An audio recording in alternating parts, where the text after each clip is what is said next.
Hello.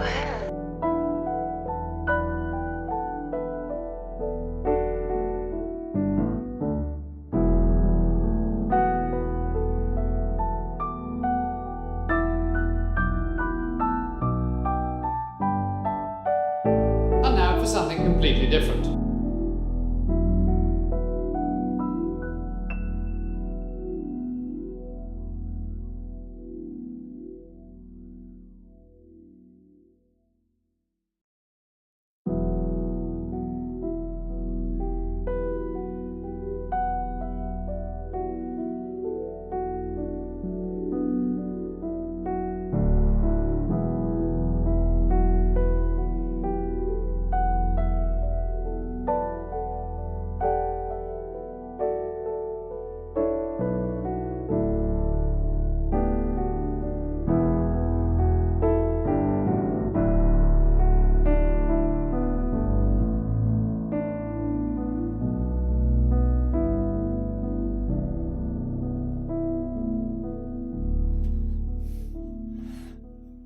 Wee!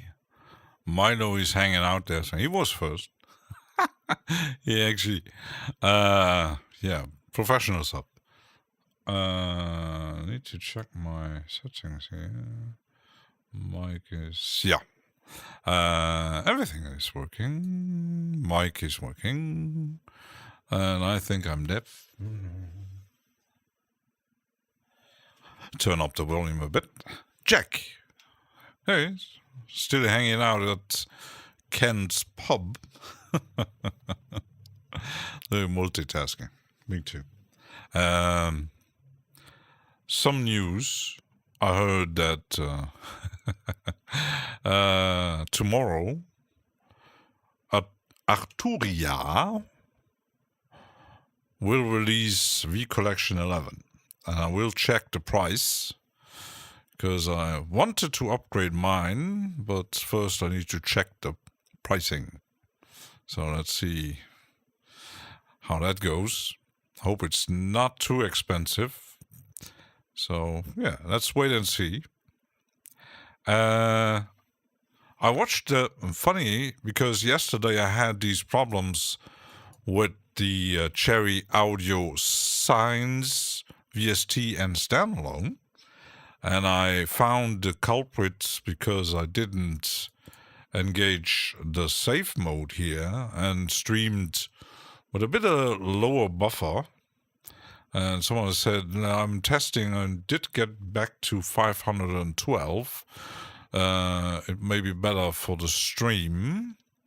But I will have to check a bit if I'm not doing the stream, if I can get a bit lower. But I was watching Creative Source. I'm not sure if you know the channel. He's mostly doing stuff about, he did a whole lot of series about Cakewalk and the new Sonar DAW, and also plugin reviews and tips and tricks. And he tested a whole bunch of interfaces about latency. And I didn't just watch, I did watch a few minutes at work. I need to rewatch it, because he apparently used some kind of software, and the same trick as Kenny Joya was showing, how to measure the latency with plugging one input to an output and something like that, and sending signals, and to make calculations about the latency compensation in Reaper. Interested to see Reaper, though. Never tried any DAWs. I never tried really hardware. I just own one. I only have the Micro Freak, so we're on the opposite side. So yeah, and I have to check the video again, and checking also the software he was using to make these tests. So I made it once with my mixer, and it kind of worked, but I wasn't sure about, because it's something about taking the headphone and in and out and something. Kenny Joy made a video about that, how to measure the difference when you're doing live recording. Like, for example, if I would record my microphone, for the moment I don't record any live instruments, so mostly using VST. So saying I don't use hardware, only use trackers. Ooh, software trackers or sample trackers like Polyend and things like that? Or do you use Renoise? Renoise is good. Yeah, software trackers since FT2. Oh my goodness. Yeah, I trackers. You're on Renoise now. I do have that one, but because it works with keyboard, I'm pretty bad at it. But I also have the plugin version, the Redux, and I played once with it, but still have to figure out how it works. I got too much stuff. So let's see. I changed my thumbnail a bit, and I asked ChatGPT to give me catchy titles, kind of clickbait titles for my I think I might show you the result. Quite funny, because most of my they are not really usable. So I made this one here, all about giving 20 examples. This one here. So those typical catchy titles. Some might be useful, but thought this one actually would fit best the daily live stream. Food for thought. So I used that one, and I managed to make a cute thumbnail with because I asked the same site, DeviantArt, to make me a nice little fluffy monster pointing at something or some title, like those typical YouTube thumbnails, make clickbaits. It kind of worked, but let's see if it's actually. I need to change the thumbnail for tomorrow's show too, and the title. So I'm gonna stick with that. No rules, no genre, just doing things. I'm not sure what we want to do, because I didn't prepare anything, because I was busy making my thumbnail here. And also wanted to actually check a bit my making effects change and stuff. Looks great. Someone actually didn't like it. I had a comment that I actually deleted because it was one of those internet trolls who thought your AI images with those monsters look kind of lame. Just mind your own business. So I made, let's see, instruments, might even use something.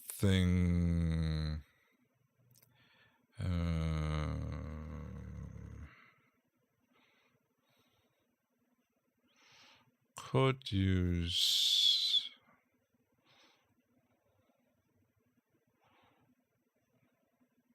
Well, let's use Cube.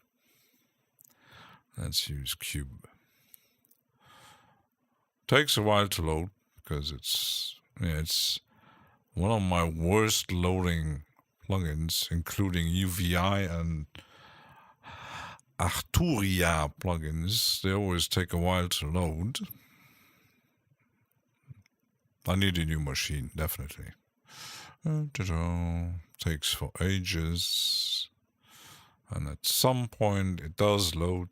Whippy! It loads. So...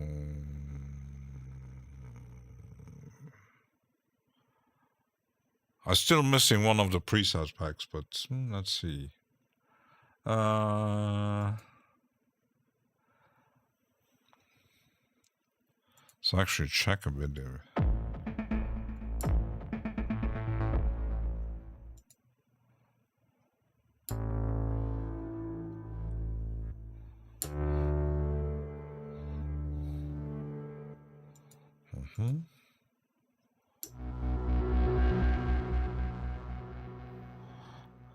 Viral Beats.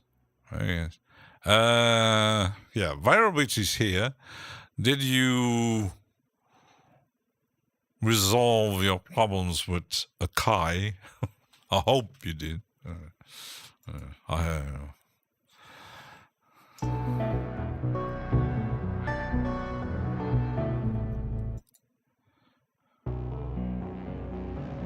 Some are sequency.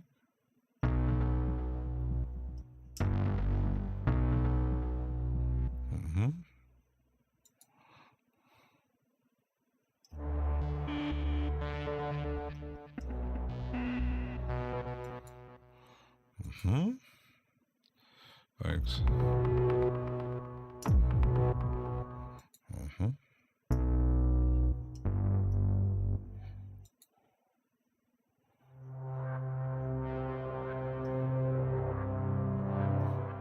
That's a good one to start.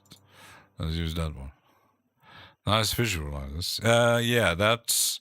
if you want to know, yesterday someone asked about it. It's mini meters from a small developer. And I've seen it in many streams and videos. And I talked about it yesterday. I thought it was something from Ableton or something like that. But someone did show me the link. Mini meters from a cost like $10. And I was quite, I quit. Especially for live streaming. Wouldn't use them while doing the normal stuff without live streaming. It is a VST and a standalone. So you put, once it's installed, you put the mini meters server on your master track, or could load it on any kind of track. And that one sends the master audio into the application. That is a standalone application that you can do configurations and stuff, what to show up and how big and stuff like that. So well, it's quite interesting. So you got like 4 different meters. Let's make some MIDI here. No, not there. Didn't want that. Didn't want a MIDI here. Why did you do that? Let's zoom in. Do some... We did go minor yesterday. Let's stick with that one.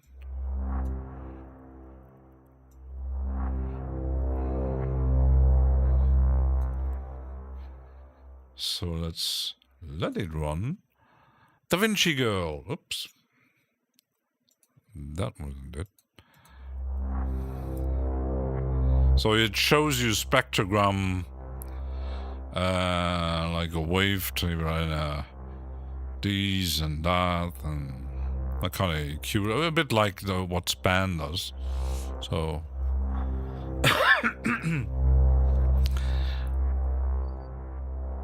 exactly, it's, I think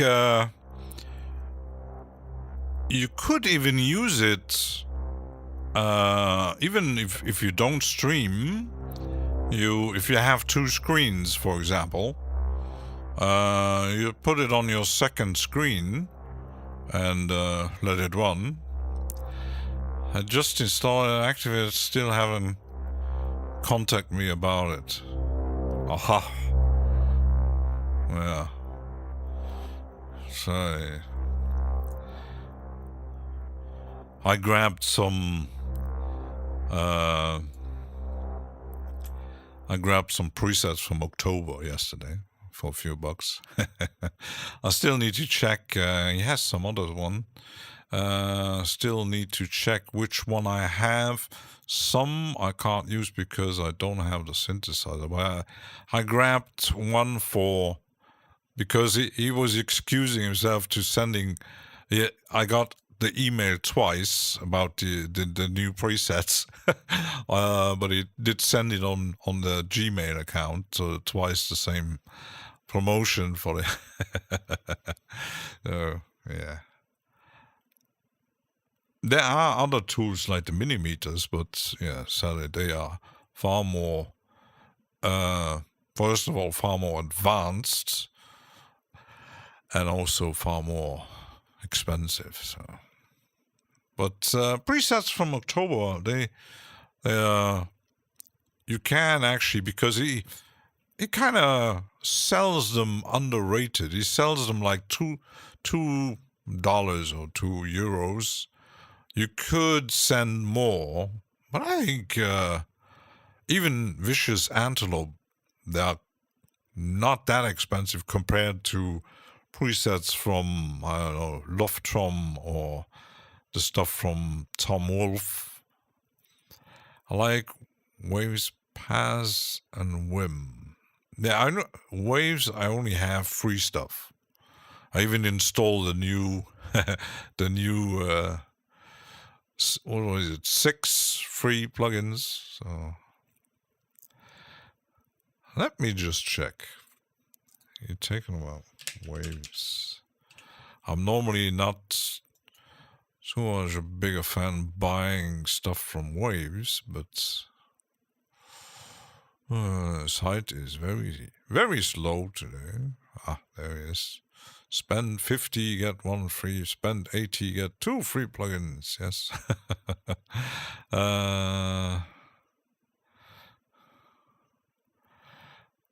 It should be normally the mastering, probably. Or I do a search. Oh my goodness, the site is slow. Might be having too much promotion at the moment. Yeah, actually, someone actually mentioned I don't buy Waves plugins because they from Israel. Well, that's a choice.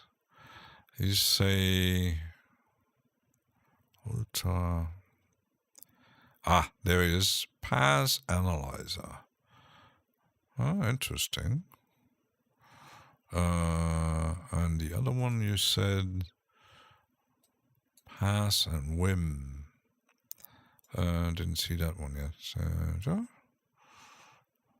First, Max.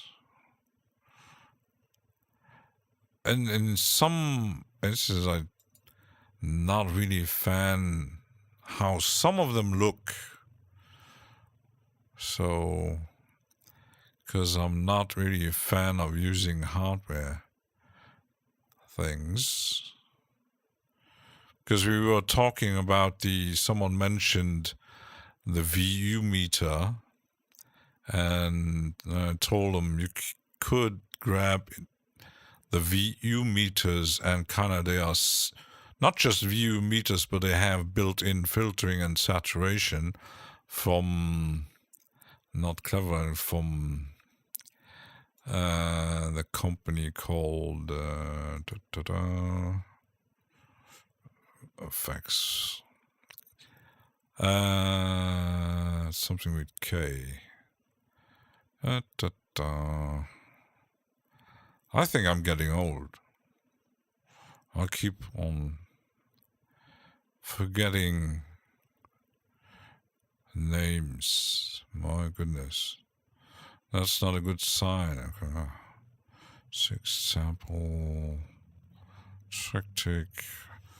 Should have had it. Or is it one of my favorites? Klanghelm. Yeah. The Klanghelm VUMT Deluxe Channel 2. There are 2 versions. And Deluxe has built-in filters and stuff. DaVinci companies that do not appear serious, no second chance. What if it did shock me and delete some times ago all waves? Yeah, it's but like the stuff that happened with viral beats and Akai. We know that Akai has been bought up by InMusic a long time ago, and InMusic is like a gigantic buys everything from hi-fi, DJ gear, audio, professional audio gear, all kinds of stuff. They even bought I think they bought Bowers and Wilkins because they were up to sale. Let me just check. Not that I say something that isn't InMusic brands. Because they bought Moog. They have Newmark, Stanton, no. Because I heard something. Let me just check. Who bought Bowers and Wilkins? It's not a kind of these, because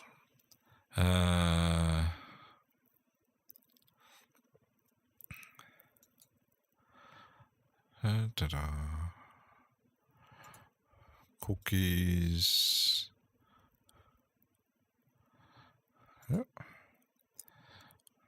Damn side.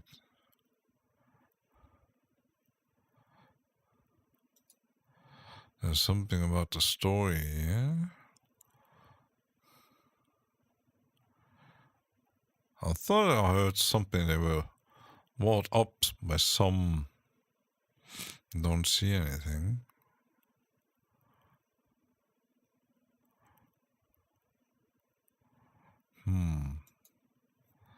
So I might be mistaken.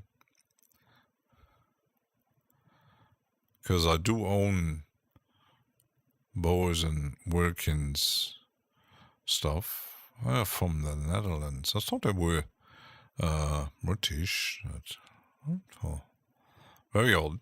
But yeah, InMusic, a lot of companies, and they probably don't care too much about the users who actually buy the stuff. They're just handling the finances. Because, yeah, Air, Akai, Alesis. And then the thing that no matter what you buy, it's all under one big account. Because I reinstalled it. I have, with some of my MIDI, with the MPD 218, I had MPC Beats, the light version of the Akai DAW. And I almost once bought the full version, then I cancelled because it was a rent to own, and that even doesn't show up in my account. And I bought some of the packs that like Viral Beats bought for the MPC, and I didn't really save those packs on an outside disk.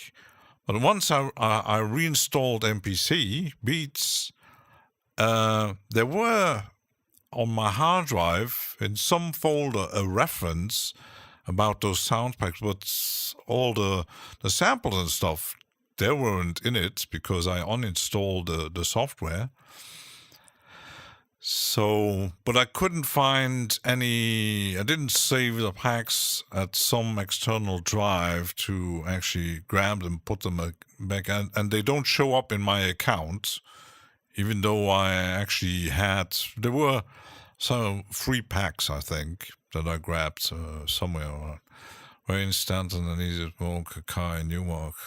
Yeah, a whole bunch of them. Even the last one they actually bought was Marantz, the hi-fi thing, and yeah, of course Moog. Other brands like even Denon. So they are in both sides. They are in the hi-fi system, professional DJ, and professional audio. Even live sound reinforcement, alto professional, visual, real-time visual software and hardware, Archaeos. They own BFD, the drum software. So, but it's and the same happening with Native Instruments. They're buying up smaller companies and put them all into one thing. And others do the same thing. FL Studio bought up UVI and Melder Production, but they're still separate. They have their separate sites. You don't have a global account. FL Studio does make promotions for sales for UVI and stuff like that. Biscuit, hello, he's back. So yeah, but it's a bit messy, especially with InMusic and the InMusic account, how it handles when you buy stuff. I think something is, but even like my problem that I had, didn't I get bought by Focusrite? Oh, that's a good question. I actually didn't know about that. Why don't you ask Google?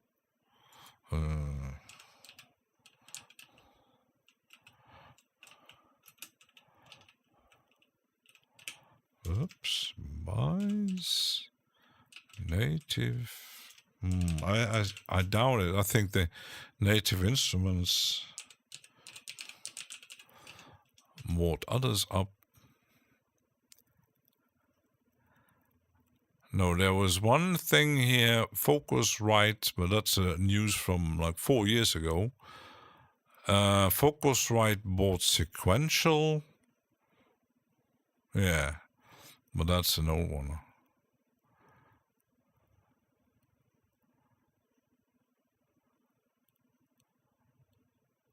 Well, here's on the Focusrite site, Hitmaker expansion is bigger than and better than ever. Includes now the legendary massive synths from Native Instruments and fast balancers. So, well, the thing is, you have to be Tigreal. You have to be like really into that business thing. Because sometimes you just hear it, because I didn't know that FL Studio bought up Melder Production. And I heard somewhere actually mentioning that they bought up UVI.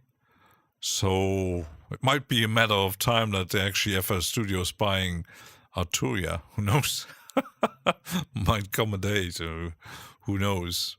Yeah, because companies might have some financial issues, or they're trying to upgrade, and Focusrite was sold. Yeah, there might be, like in every business, there are acquisitions from investment firms. Like InMusic is an investment firm. They buying up other brands to make money, and if the brand suddenly doesn't make money, they just sell it to the next highest bidder.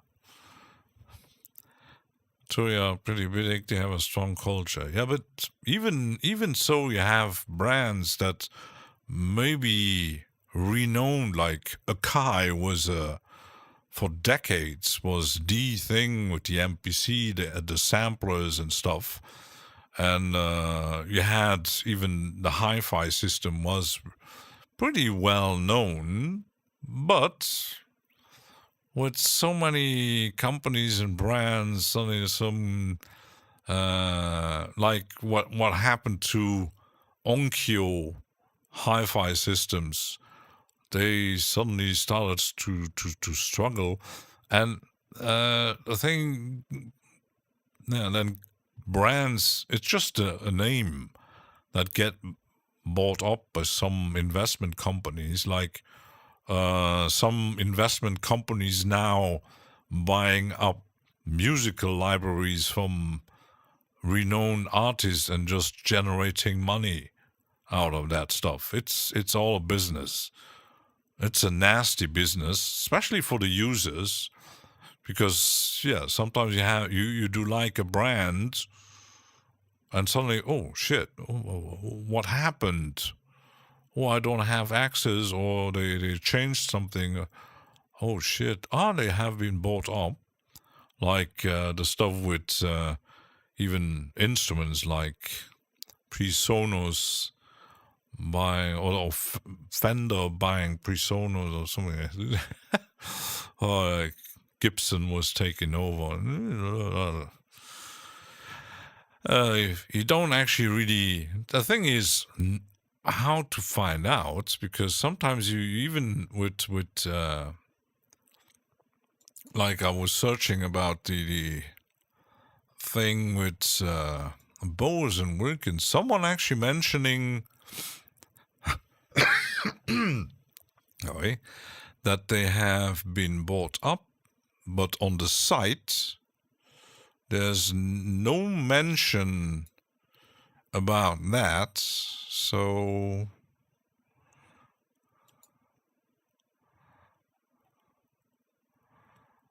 because Bowens and Wilkins cooperate with pretty much the biggest car manufacturers there is, like Volvo, Polestar, McLaren, BMW, Aston Martin. They are, it's like Bose and stuff. Mackie Goes to Road. Yeah, that I knew about that they Road bought up Mackie. Probably also my financially troubled company who didn't really sell enough, or who knows. So one of Adam Hall Group was acquired, and Novation. Yeah, because Novation, that I know because I have the Launchpad, and when you buy a Launchpad from Novation or any MIDI controller or whatever, the registrations goes on the Focusrite site, and they give you also the software that you can get for free and stuff, and that's Focusrite. Yeah. So who's buying who and what comes up in the future, like be it software or hardware, who knows really. And we as normal users, we don't see the financial reports and stuff like that. You have to maybe be in the a certain type of banking business to know about these things, who's going to acquire who's making an offer. It's not just the auto business, in every domain. Like we in Luxembourg, we had one of the biggest, compared to our country, metal, not the music, but making all kinds of stuff in metallurgy. I think it's English. So we had a really, it was for over 100 years. But there was a time, because the state had parts in it, but suddenly, because the resources in the country itself did go to not to zero, but there weren't enough resources, so they had to branch out and buying elsewhere to still make the industry working. And suddenly they were so badly financially that the company was sold to one of the biggest metal industries from India. Yeah, and now it's still active, but the resources come from all over the place to still make. And when you compare how big it was like 30, 40, 50 years ago, we could say almost a huge number of people here worked. Even my grandfather, my dad worked for a couple of years in that industry. So that was huge, and they actually paid well because all those old workers had really good, a good living standard, even for middle class workers. But that changed since it's now Mittal. And first they changed the name into Arcelor, and now it's ArcelorMittal. So it's a conglomeration of different, and the Indian company is the biggest shareholder and stuff like that. Tata owns so many things.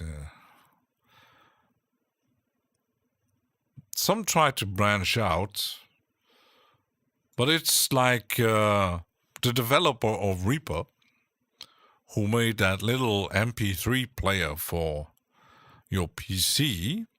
Yeah, and suddenly some company actually was interested in that, and he sold it for quite a large amount of money. The software these days, actually nobody uses it anymore, so because they all listen to music on their phones and not on the PC most. Yeah, I still use Winamp. Well, I have Monkey Audio. I use Monkey Audio. I have it for years. I think it's for large collection was interesting. Winamp, not so much, because how it handled libraries was for small ones, but he sold Winamp, made millions, and made Reaper. So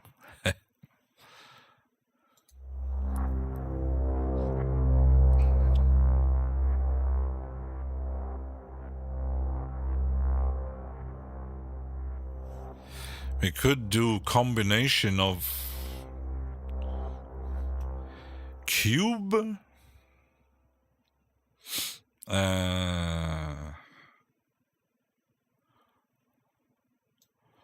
Let's make a long drone first. And I'm going to glue it. Now it shows up as drum mode. That's not supposed to happen. So let's key snap. And I'm going to change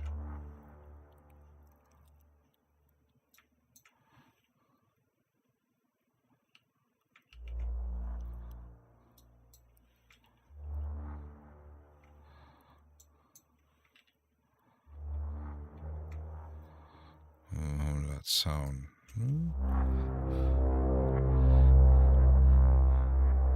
Yeah, he's making a good living. I think he doesn't need my. I need a DAW for one reason. Recording. Probably. To view a whole album and compare the songs. Yeah, that might be easier in Reaper than in because Audacity can do multi-track. So it's difficult to load. Yeah, it's. I don't think Renoise is actually built for that kind of. I'll pay for Reaper to support Justin. Yeah, Renoise is like a typical tracker. It's not built to make that traditional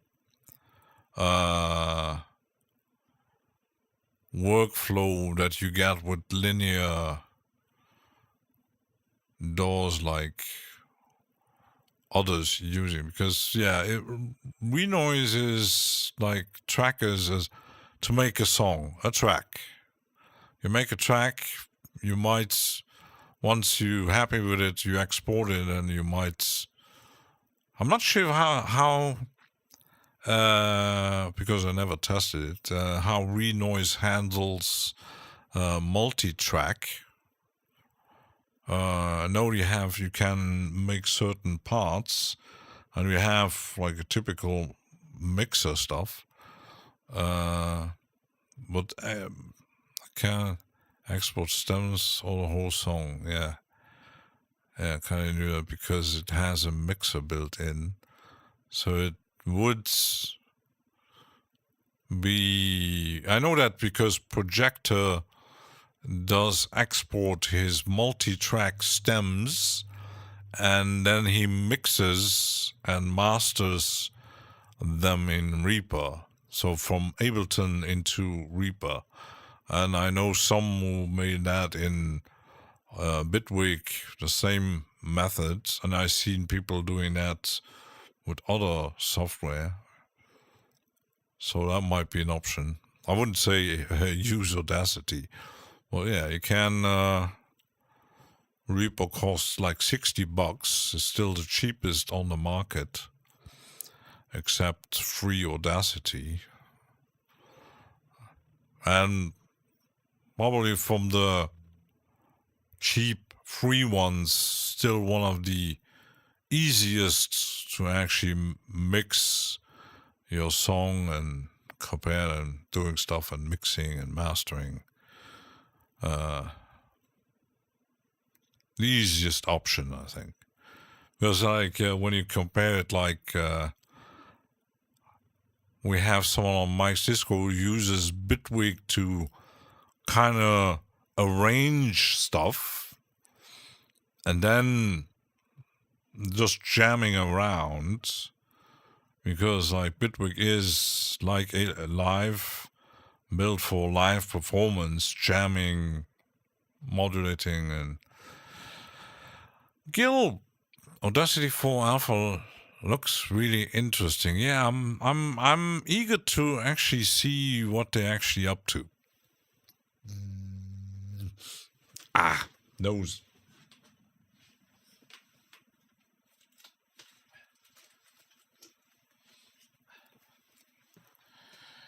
Because I do like Audacity for recording stuff, simple stuff. Not for music, but mostly dialogue and stuff.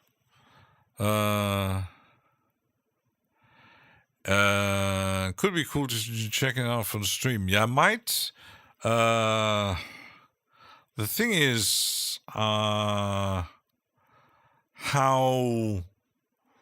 if it has a master track, I could put in the Blue Cats connector, because with the version, still the normal version that is active now, I don't think that is possible.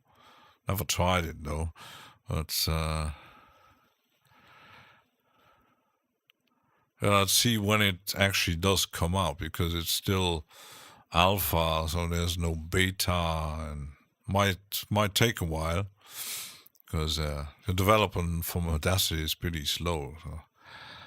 Keep notes on LOFs and VTP, LOFs range and co-page. Song values problem is more that sometimes an outro is long and an intro is long, and always a big.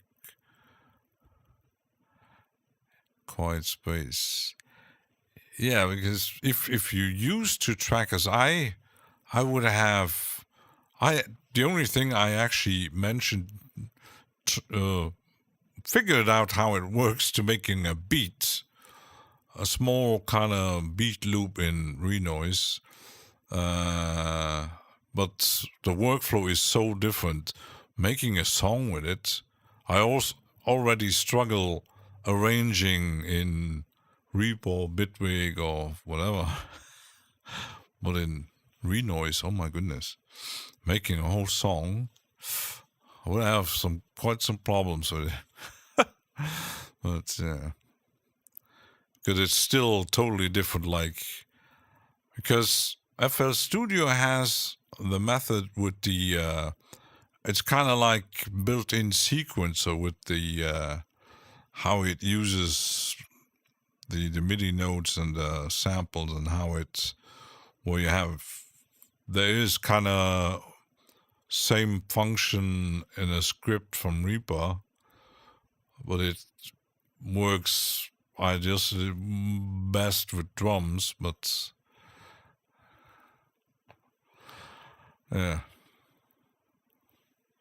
let's actually see when Audacity will come out, because it would be also because I'm using it with the open Wino thing to make stem separations with AI.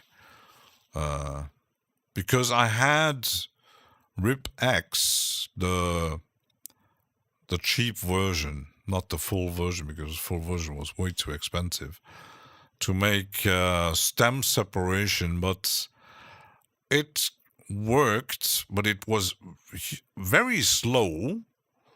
And also the sound quality, even if I tried with WAV files, the sound quality of the separation, I think for the price they asking for RipX was kind of disappointing, because when I'm looking at the stem separation from OpenWino, that one is, even just for like separating the music noise and the dialogue from a movie or something, where you have background music,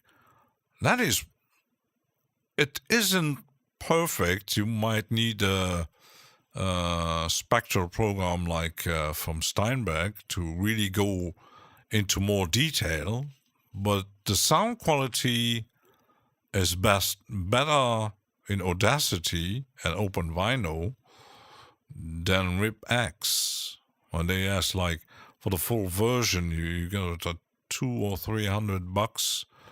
That's the sound quality is, and the UI is very, very weird. It's very hard to really do, like, it almost looks like a spectral analyzer, but it's missing things in it. So Acondigital has a plugin called Remix that does real-time stuff. Yeah, I almost bought that, but it's it's a plugin. Yeah, I mostly just do dialogue separation. I don't do music separation. For that, I tried RipX and didn't really quite, because I wanted to have like drums and making MIDI notes with it. That was possible, but the extraction wasn't really. I'm not sure about the Acon Digital Remix, how good it actually is, because you can do it now. I think, if I'm not mistaken, Studio One has one, and I think Cubase has something built in recently. So they're all trying to do that kind of stuff with AI and stuff. I do have an open source program, a bit like OpenWino, where the UI is a bit different because if I check here it's the demox here, this one. So oops, should launch normally. I heard about that one. That one actually does because the OpenWino is a bit limited when it comes to songs. It's very basic.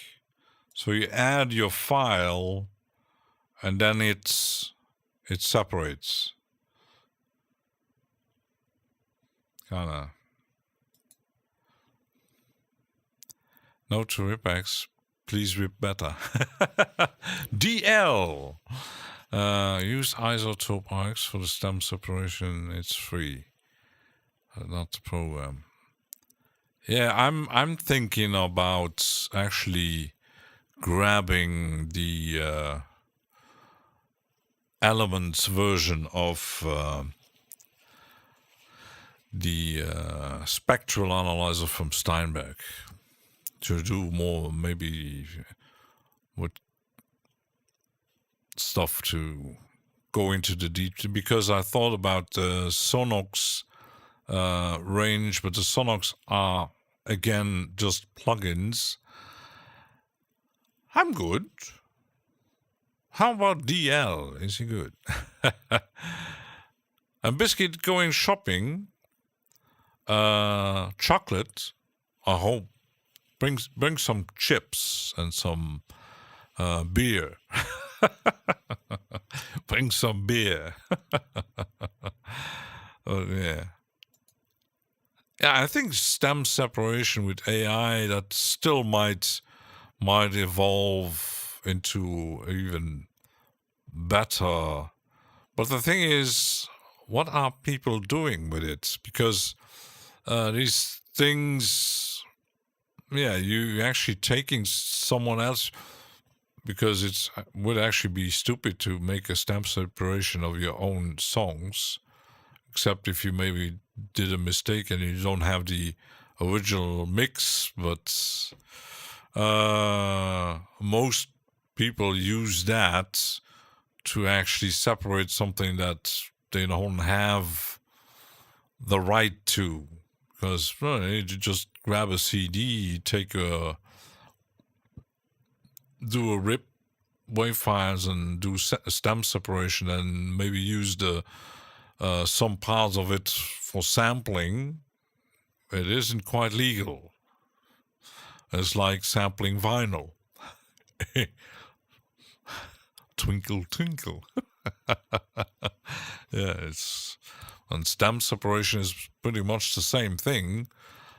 It's even more because when they back in the beginning with samplers, they sampled parts of a record and they chopped it up and or trying just to record the beats or vocal or something like that.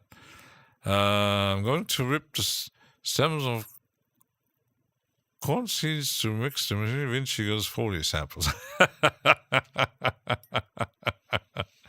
Oh, might be possible. Yeah, and people actually using that kind of techniques to make these mashups where I take one part of a song and another part of a song and making like yeah, it is interesting to make samples out of it. But yeah, it's OpenMT's popular tracking software for Windows. Actually, never. Yeah, I was never into trackers, so I only knew about Renoise because I seen it on YouTube. But yeah, spectral layers. I looked at. I thought the Elements was a bit more expensive, but yeah, it was $79. That's an interesting price to have it, because it does more than I have Wavelab Elements. That is a quite useful tool for the price I paid for it. I even upgraded from 11 to 12 for like $30. And quite useful. It's a bit, yeah, typical Steinberg, because with the audio thing and how it handles plugin when you're using Wavelab. It's a bit quirky, but actually tutorial videos for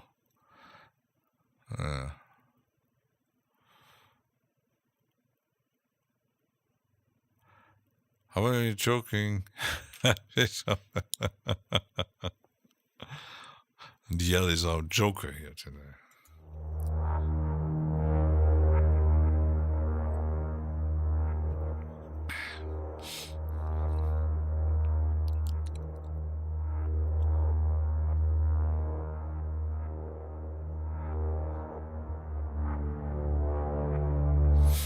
I could actually, let's see if I merge the notes to make a interesting passage, a bit more interesting.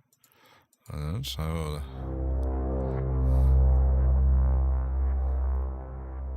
it's wide sounding patch. I like moving sounds.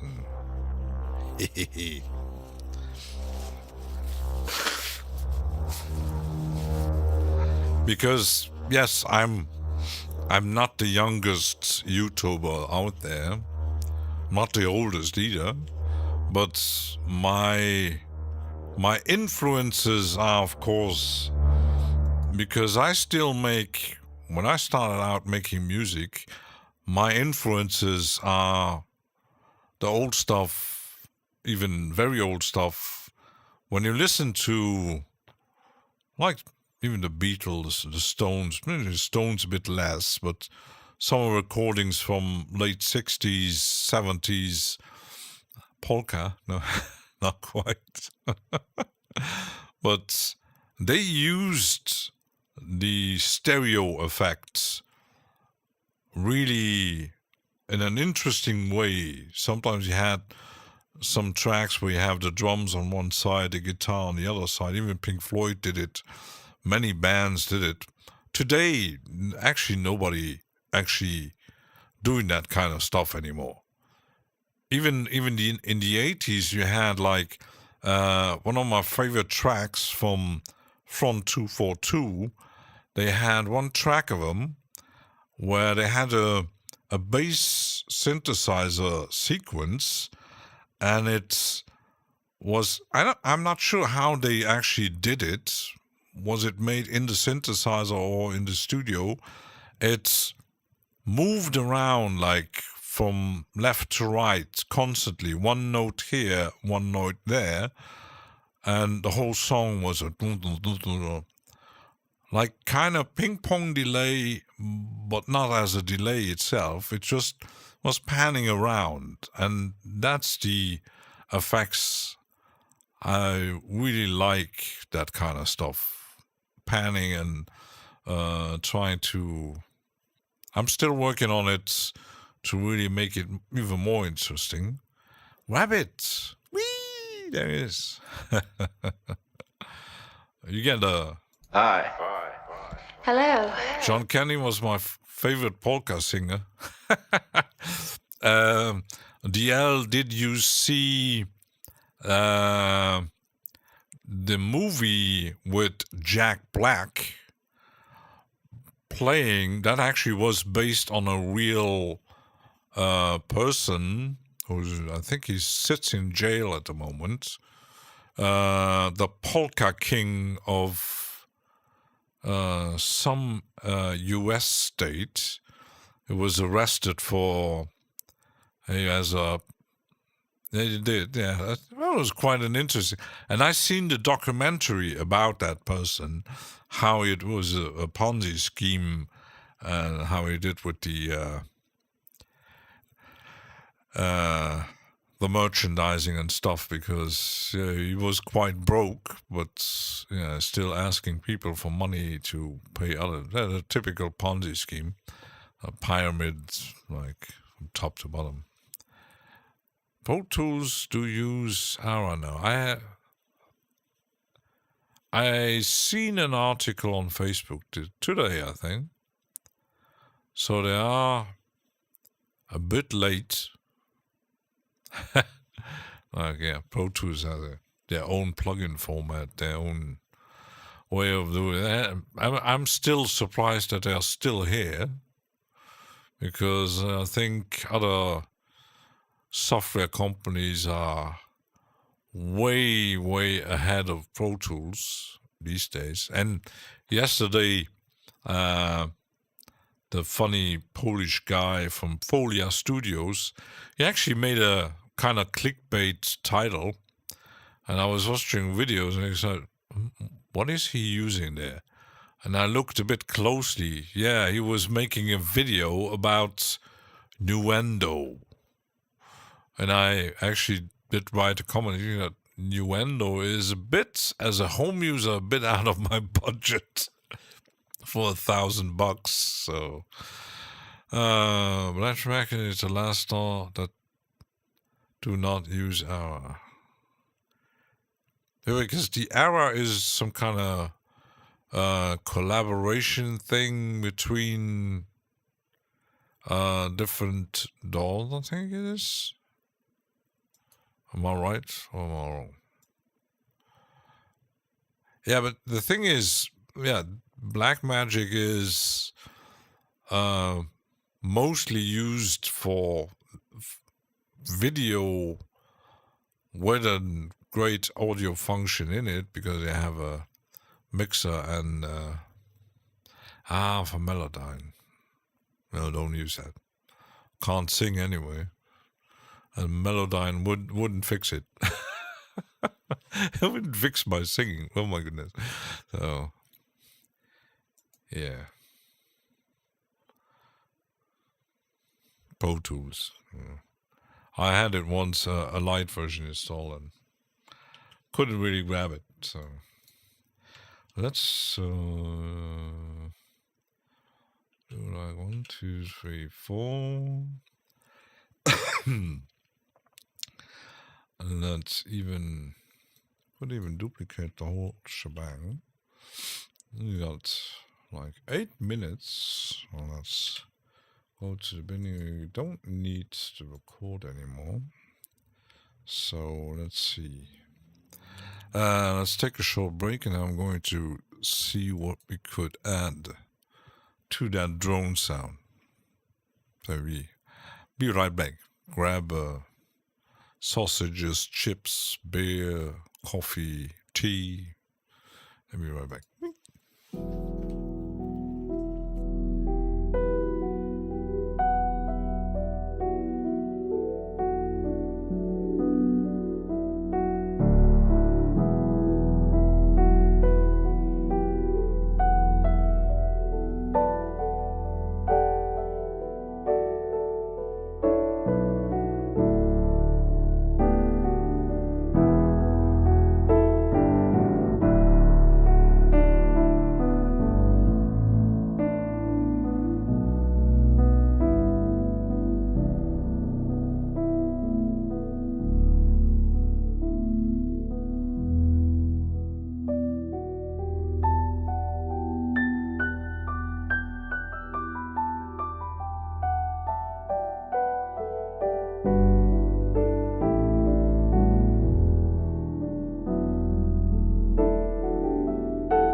Biscuit is fast. Oh my goodness.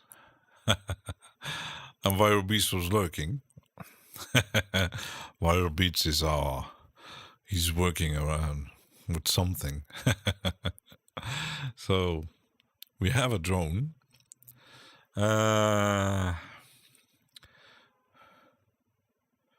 We could actually, what is interesting, to just duplicate the track with the same notes but a different, might take a while. Or a small shop around corner to get electric. Oh, haha. So no chips and no pickles, and I don't have chips either at home. So. The same notes with a different. So you had this one. Might do some airy. Let's put it on record.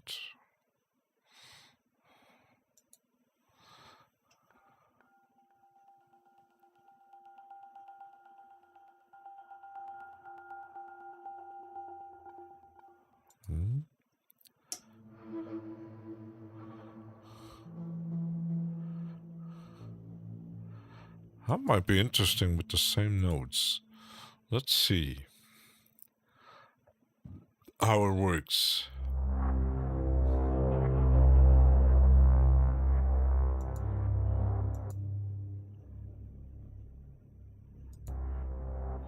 So you got a second movement.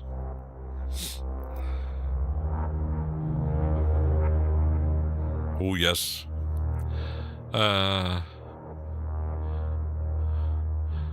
Not got to cook this evening. I had a sandwich because we got a service at work. They implemented it recently where the whole building can order food for lunch, and even they have sandwiches, salads, and it's I wouldn't say cheap. The menus are a bit small for the price you pay for it, but it's still cheaper than ordering or buying stuff outside.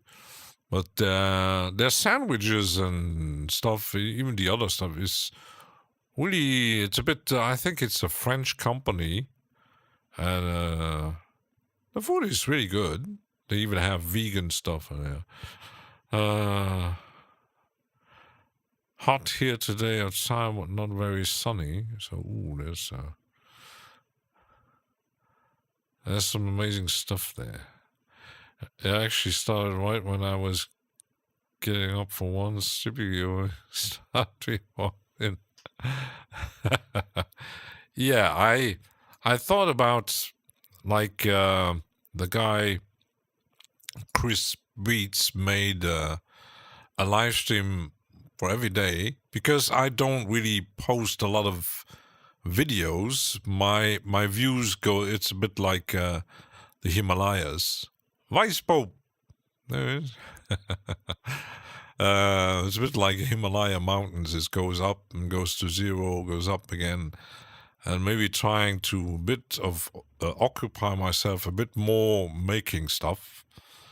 I thought, why not make a shorter daily stream after my work hours, between 6 and 9 p.m., or maybe sometimes a bit longer, depends on all the stuff. So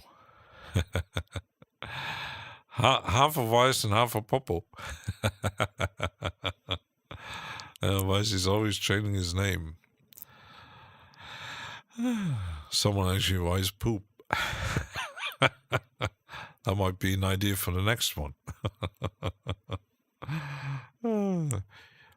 Oh, Mr. Lamont or Lamar? It's Lamont. One fuck time.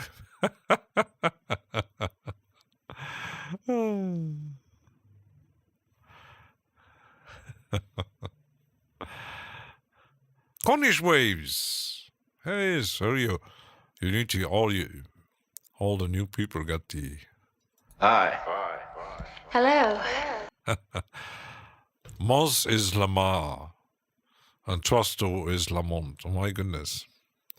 Yeah, I said I think I'm getting old with names and company names, and if you ever run a keygen, not that anyone you would have channel music was created with tracker software. Oh my god, keygens. I had my fair share of keygens back in the day when I was mostly using cracked software. It's games, Adobe software. The FBI might arrest me today. Like Cinema 4D and the Max 3D and stuff like that. Keygens. And most of the time it actually no, I just used cracked software. And most of the time it actually worked. Even for the Adobe programs. But you had to do with Adobe, you had to, most of them, you had to avoid that they go online. Yeah, I'm criminal. There he is. Lamont. Hi. Hello. So is the studio ready? I hope so. Cables and stuff. So yeah, cracked software, and there's still some. I remember, I think it was on Projector or Dash, because it's someone else's stream.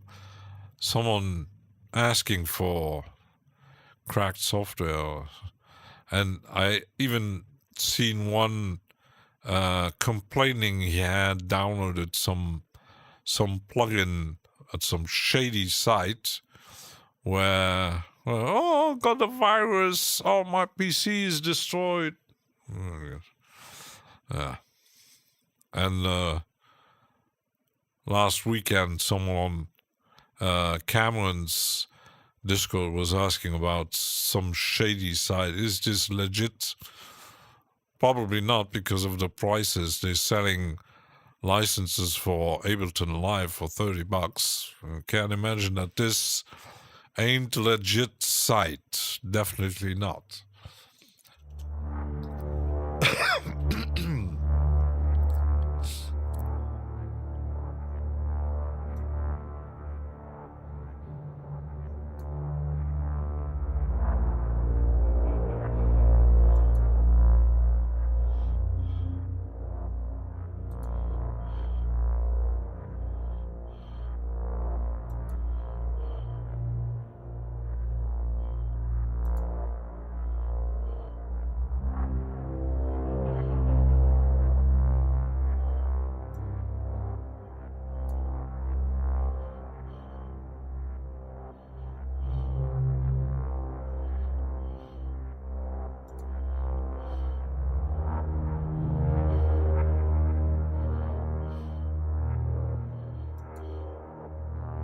So we got this Recon Davey stream. I remember ZX18. You gotta remember it was around when the Commodore 64 was the shit. Yeah, exactly. Yeah, you can do that. Yeah, cracked software. Yeah, these days, it was kind of.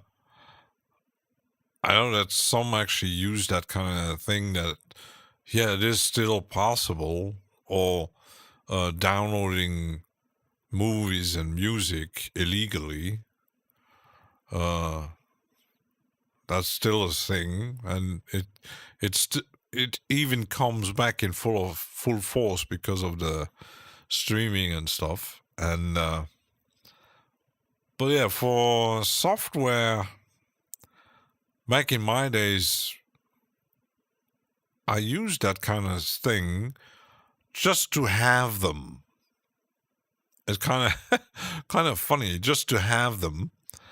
Like, oh, I wanted Adobe Photoshop, and I actually never used it. I didn't make any digital photography. I didn't do digital painting or retouching or doing all kinds of arty stuff with. I just wanted to have it. That's it. And there was a time where it was actually 20 years ago, I was going to using it a bit more. Then I actually grabbed the CC subscription and learning how to use Photoshop, Lightroom, and some other stuff from the whole package.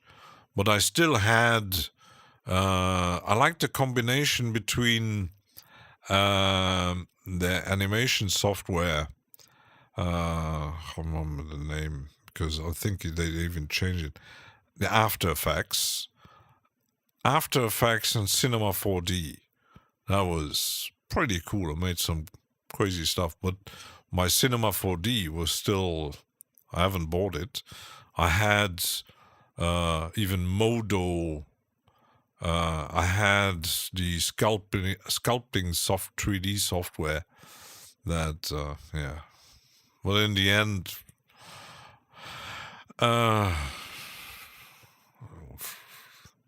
you don't even use half of it. So. Just selling computers when we're running cracked software, the Apple II. Yeah, selling just like to demonstrate what was possible there. And I think those people cracking software just to, well, it is possible. Or you have an expensive software, we're going to crack it. And for some, it was actually kind of a challenge to cracking certain, like, especially like the Adobe range and 3D software, the very expensive stuff. And of course, Steinberg, Cubase stuff. GIMP and Inkscapes, yeah, of course. I once seen an artist on Twitch. He didn't use Inkscape or GIMP, but he was also an open source painting software. And the things he was doing with that thing, it was open source, but yeah, he had a very talented digital painter. And I said, wow. And I've seen artists doing stuff with GIMP. The thing is, it isn't the software itself. Why, it's the same with DAWs.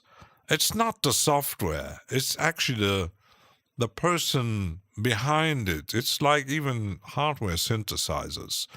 If you have no clue how to make music or how to play, yeah, you can play around and tweak it a bit, having fun. But if you're really going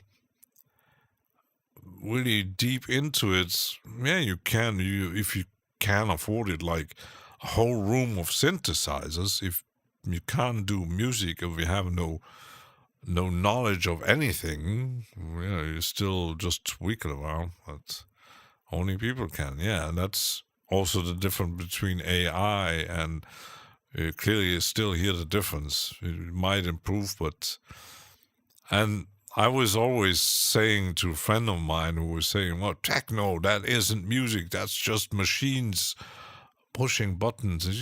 No. It's a lot of work to actually make those tracks. Eric Clapton can pick up any guitar and sound exactly like himself. Yeah, of course. They're musicians. They know what they do. They're practicing for ages. And I've seen, there was one guy who makes, I think he has a YouTube channel. I've seen some shorts.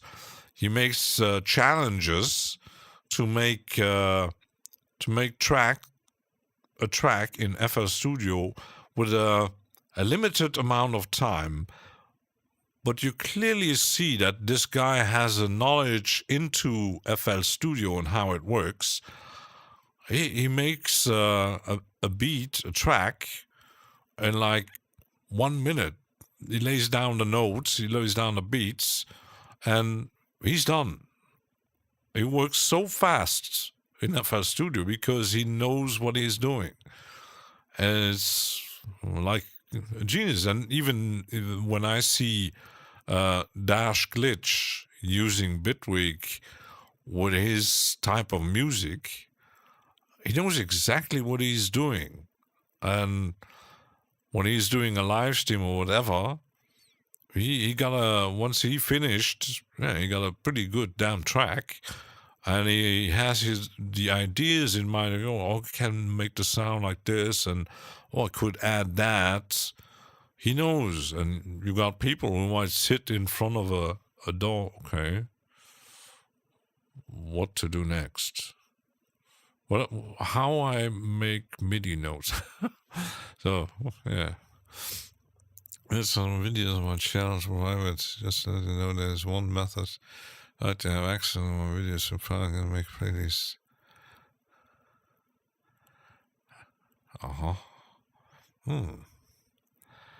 Recon reflects. Yeah, and Recon is the master of the Roland loopers, making just music with his voice. That's pretty dope. I couldn't do that. I can't sing. I can't make beatbox. Could try, but might sound very bad.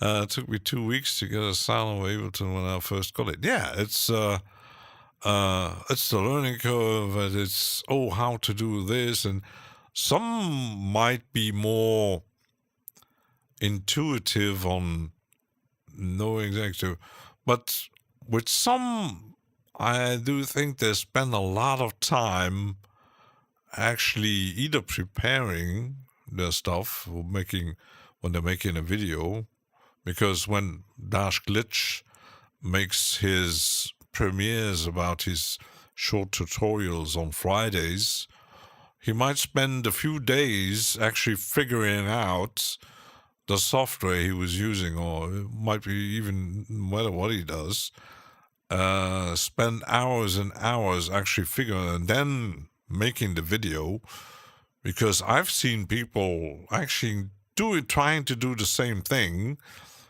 but having no clue what they're actually doing. So you clearly, when you watch those kind of videos, you say, yes, and then you add, I've seen someone who actually still making, he made videos about DaVinci, he made videos about Studio One, even made a series of videos about Bitwig. But sometimes you watch some videos, you clearly see he's a bit unprepared.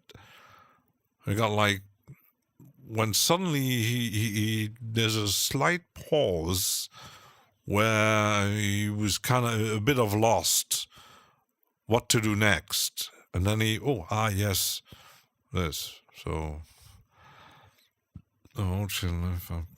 just privately.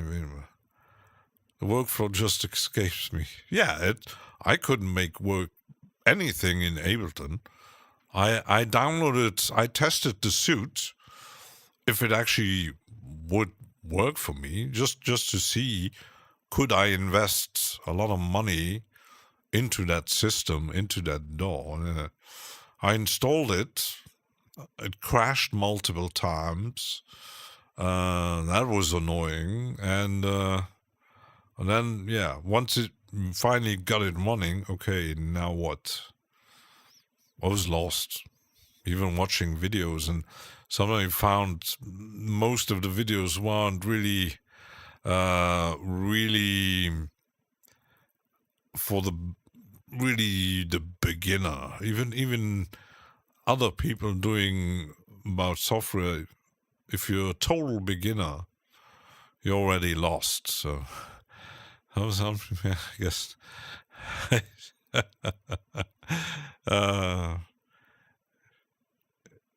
think Da Vinci Girl has something with Kai Jürgen. Yeah, with Kai Jürgen is like, and he explains it in his live streams that, yeah, because Jazz Dude always because he knows he recently started using Cubase for whatever reason, because he has Reaper and he has even Ableton. I don't think he has the suit though. I think he has a more simple version, but I'm not sure. But he always and he says, yeah, I want to find the things out myself and trying like my thing. He's like a try and error. Yeah, he's actually he has his own thing, and he doesn't want anybody saying, oh, because even I tried when he was using Reaper, and he said, yo, just when he was kind of stuck, I was saying, you could do this, and you could try this, and it works like that. I wasn't quite, didn't want these like too enclosed in him. I want to find it out myself. He doesn't want any from external saying, oh, this is how it works. Just try it. But then he doesn't. He has his own thing. And there are plenty of people like that. It's like even Alchemy has his own workflow. And I seen when he was streaming a bit earlier, because I miss most of his streams these days, there was one guy who was trying to, oh, why don't you make this? And you could make it like that. And he was starting to get annoyed. Oh, let me do it. It's my music. It's my channel. I want. Oh, of course, but you still can. His skills in improvisation did not improve the last 15 years. Yeah, that's the thing. When I'm watching, I guess every time he may lay down some background with some plugin or some synthesizer, whatever he's trying to do, maybe even adding a beat or something like that. And then he plays improvisation with his keyboard, and it's always the same thing. He plays the same notes all over again, and it doesn't even suit the background and the beat was actually prepared before. Like the bluesy notes. It doesn't fit.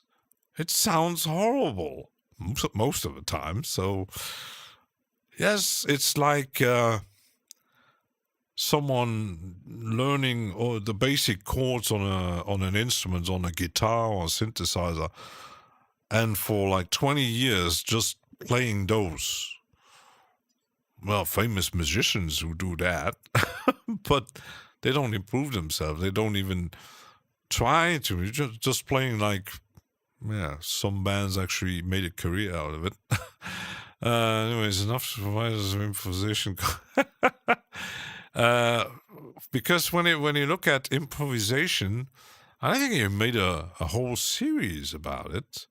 Didn't watch those because so I would rather watch. I have another channel who is clearly, I think, a classical trained musician. That I would rather, because he knows his thing. And yeah, but everybody has. It's if I'm streaming and someone says, "Oh, you could add," like on the last stream, adding a slow drum. Okay, oh, that's an interesting idea. I'm open for it. Maybe it works. We still can try it, but if you're stubborn and say no tips, you could do it like, I know that, for example, when Nenko Music is doing his recent live stream, sometimes he closed the chat, so he's just streaming and focused on doing his music to just focus. That's understandable, but he doesn't have a lot of viewers. So, but it's still, his setup is also a bit weird, because sometimes you write something, when the chat is open, you write something, he doesn't even see it. So I see the chat. I'm still on top chat, actually. I see on a live chat. I see you. Feedback is hard to get, so agree. It seems yeah, but it depends on the person. You might get, even if you don't live stream, we do know that some people might, everybody knows the trolls, and you publish a video, and then you got people saying, well, this is shit, I don't like it, and don't watch it. But sometimes some people might, oh, that's an interesting idea, might try that, or we could try using this or this technique. It's like the twins when Kilted Gorilla Scott is on the chat, and Cressy and all these people, even in the stream itself, and they said, oh, imagine those two, like when they working in Ableton, and someone said, oh, you have to put it on here and then add this and add an EQ, and they would say,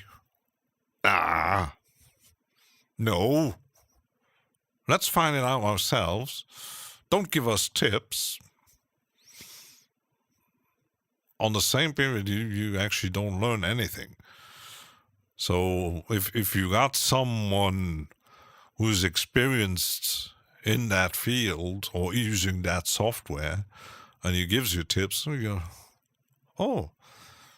You also got people asking for tips. Oh, how can I do this and I do that? And someone said, oh, yeah, this how you do it and this how I do this. But yeah. Hey, we can learn improve Jens Larson. Yeah, but these kind of people are teachers. They know their stuff. They're also prepared. Just my monkeys in the house. It's called learning. Yeah, of course. I think when you're so stubborn that even imagine if you're so stubborn. Even when I was learning Reaper, watching Kenny Joya doing his, you do this and that, and I would start commenting, no, that's not how it works. I want to try my own way. And I don't learn. So, have swapped places. I can no longer tell this.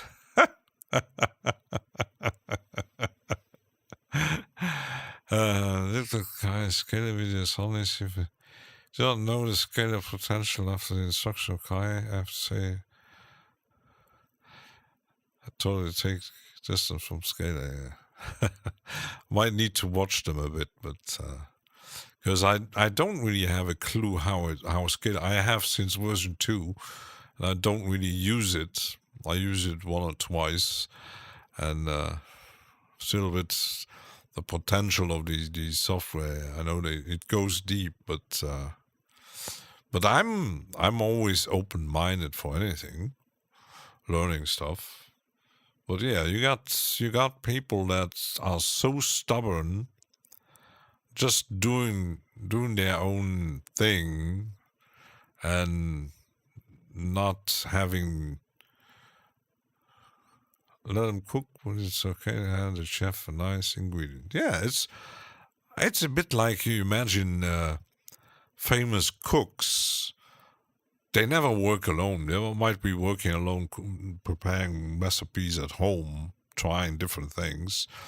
But when they're in their business, in their restaurant, they have a whole team. And if the team doesn't work, he might be he's the chef, and he got his own way. But we humans are all different. So one could make, even if he follows exactly the recipe or how the chef did show him, he still might do it differently.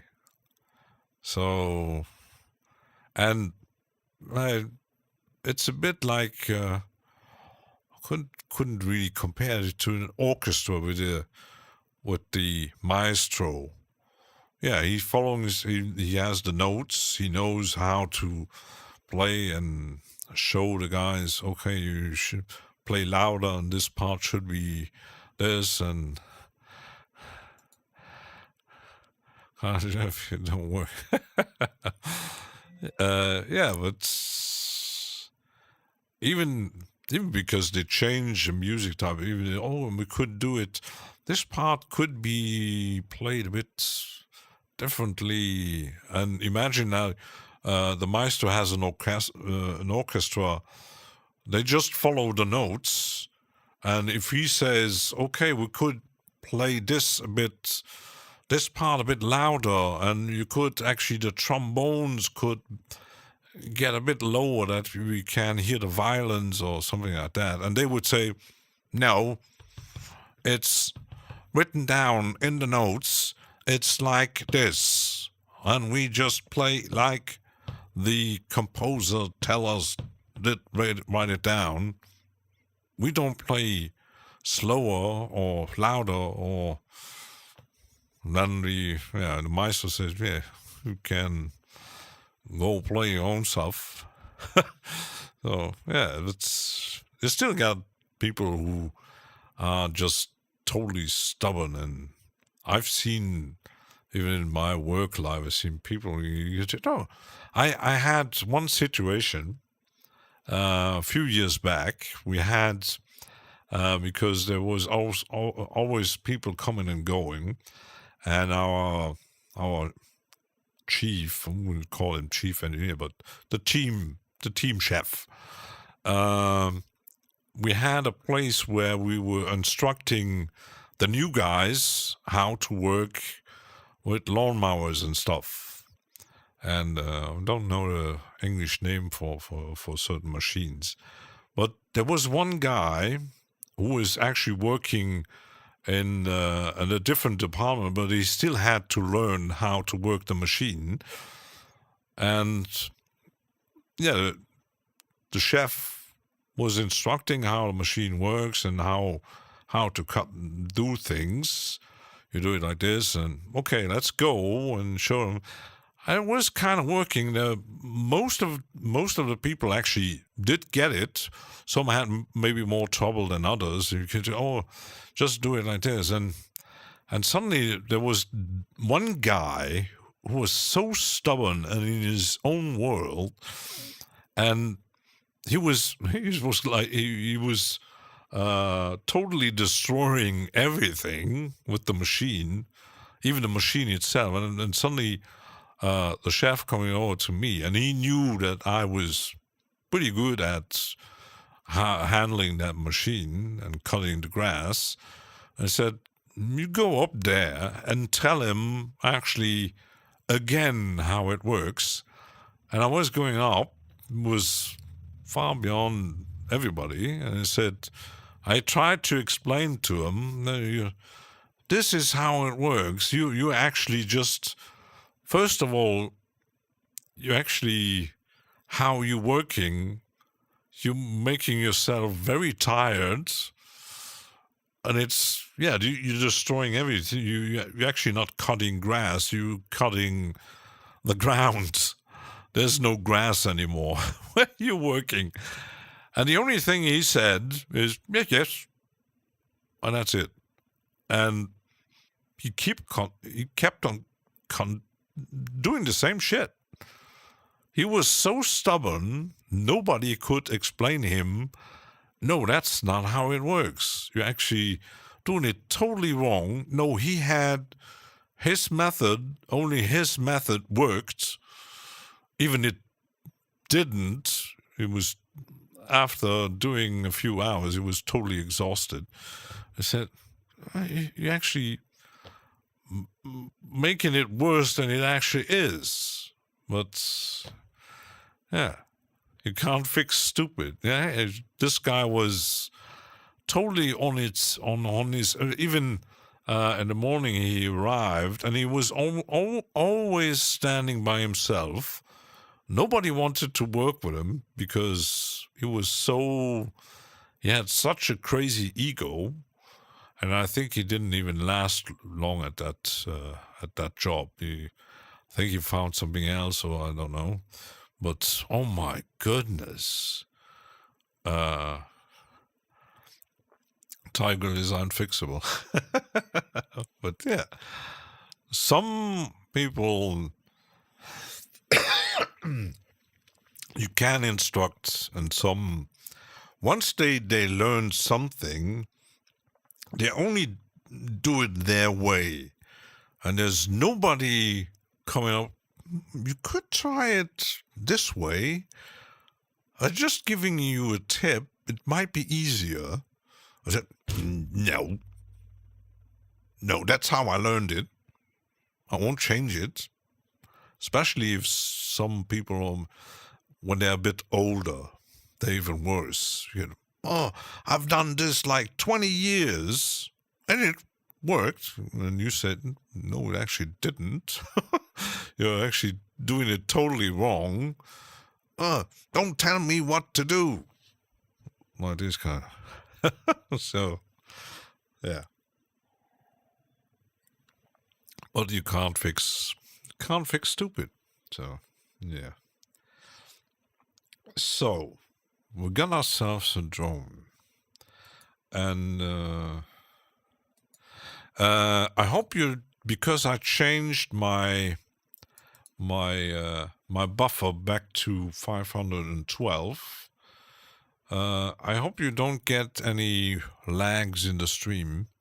I'm not sure if it's actually because I don't see any big issue in OBS here, but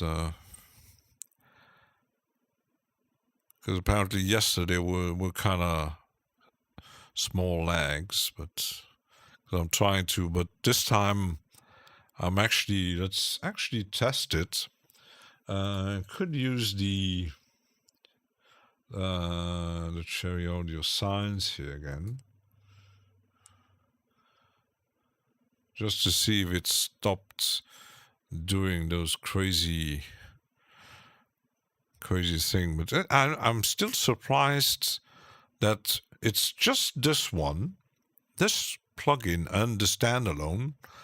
The same thing, and funny enough, because yeah, the VST goes into the master and it's using ASIO, and the standalone was doing the same thing, but it was on the normal system audio, so it wasn't using even ASIO, but it couldn't handle that the safe mode was unchecked. So I don't know.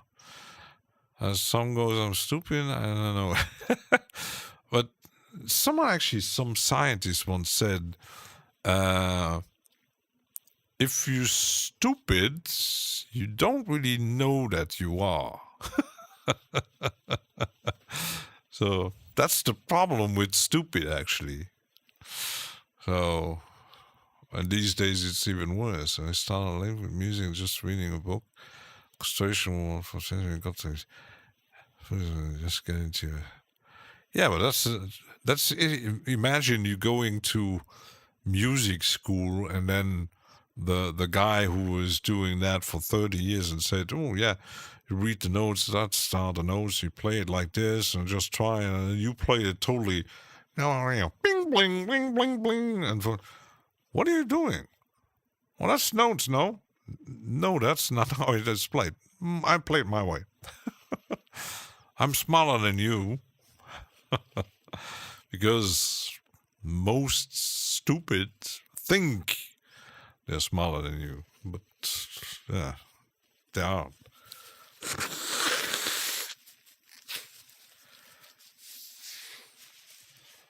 Oh yeah, stupid things. I have some notions in notes.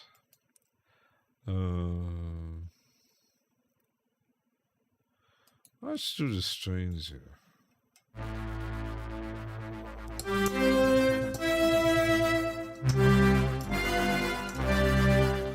That's almost that now sounded like an intro to a German folk song.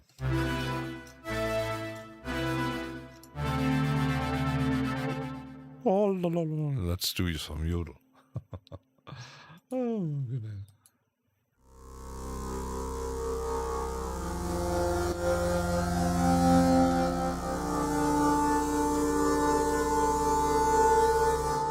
Yeah, it doesn't do the distortion anymore. So it's actually pretty weird that just this plugin, it might be because I talked about it yesterday, it might be because it's using the sine wave, just sine wave oscillators, and because I think it's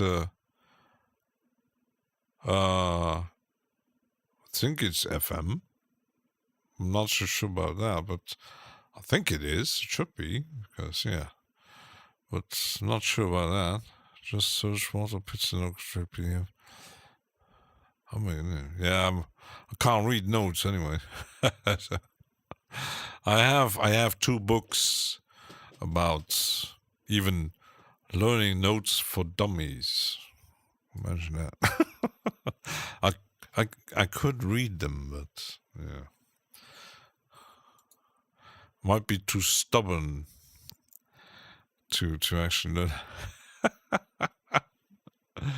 Let's see, where can I put the notes here? Da, da, da, da, da. Let's save it. There's my MIDI. Let's zoom into that. Key snap still on.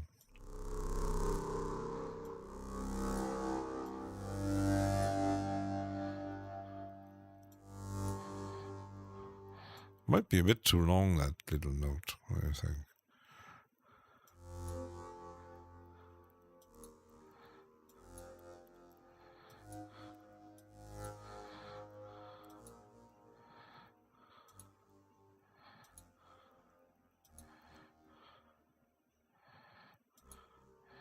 I'm kind of just trying to layer something. Let's actually do randomization here a bit. Go a bit lower. And let's see. Flipping through, it's great to have full of small selection to take in. Not much note inside and notes. It's no all orchestration. Oh.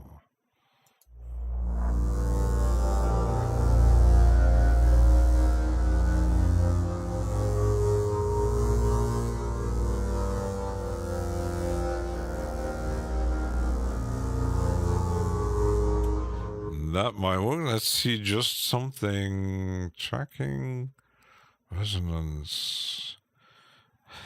Because yesterday I was looking for the velocity filter envelope, amp envelope, velocity. Because that's what I'm actually looking for on the CX80.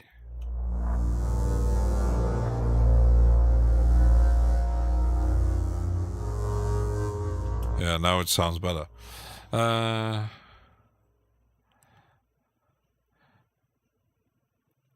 need to teach me. Show the guys maybe the book in a browser.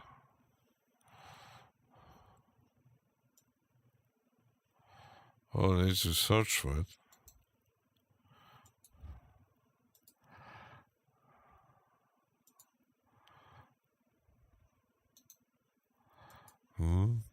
Find something.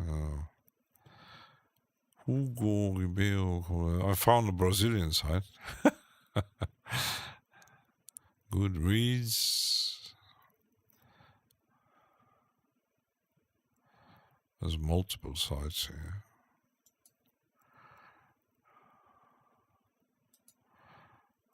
Oh my goodness, written in 1969. Still a lot of text here. Yeah, that version actually kind of looks like it's a scanned book, but a bit small. We might need to. Oh, that's an ad. So Patreon and teach others.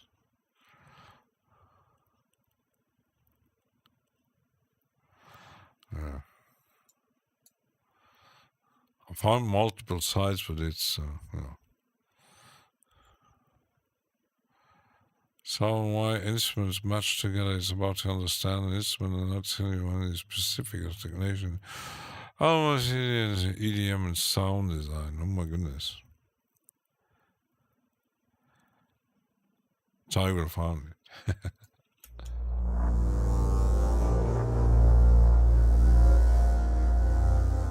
Yeah, that's when you think about certain. I did some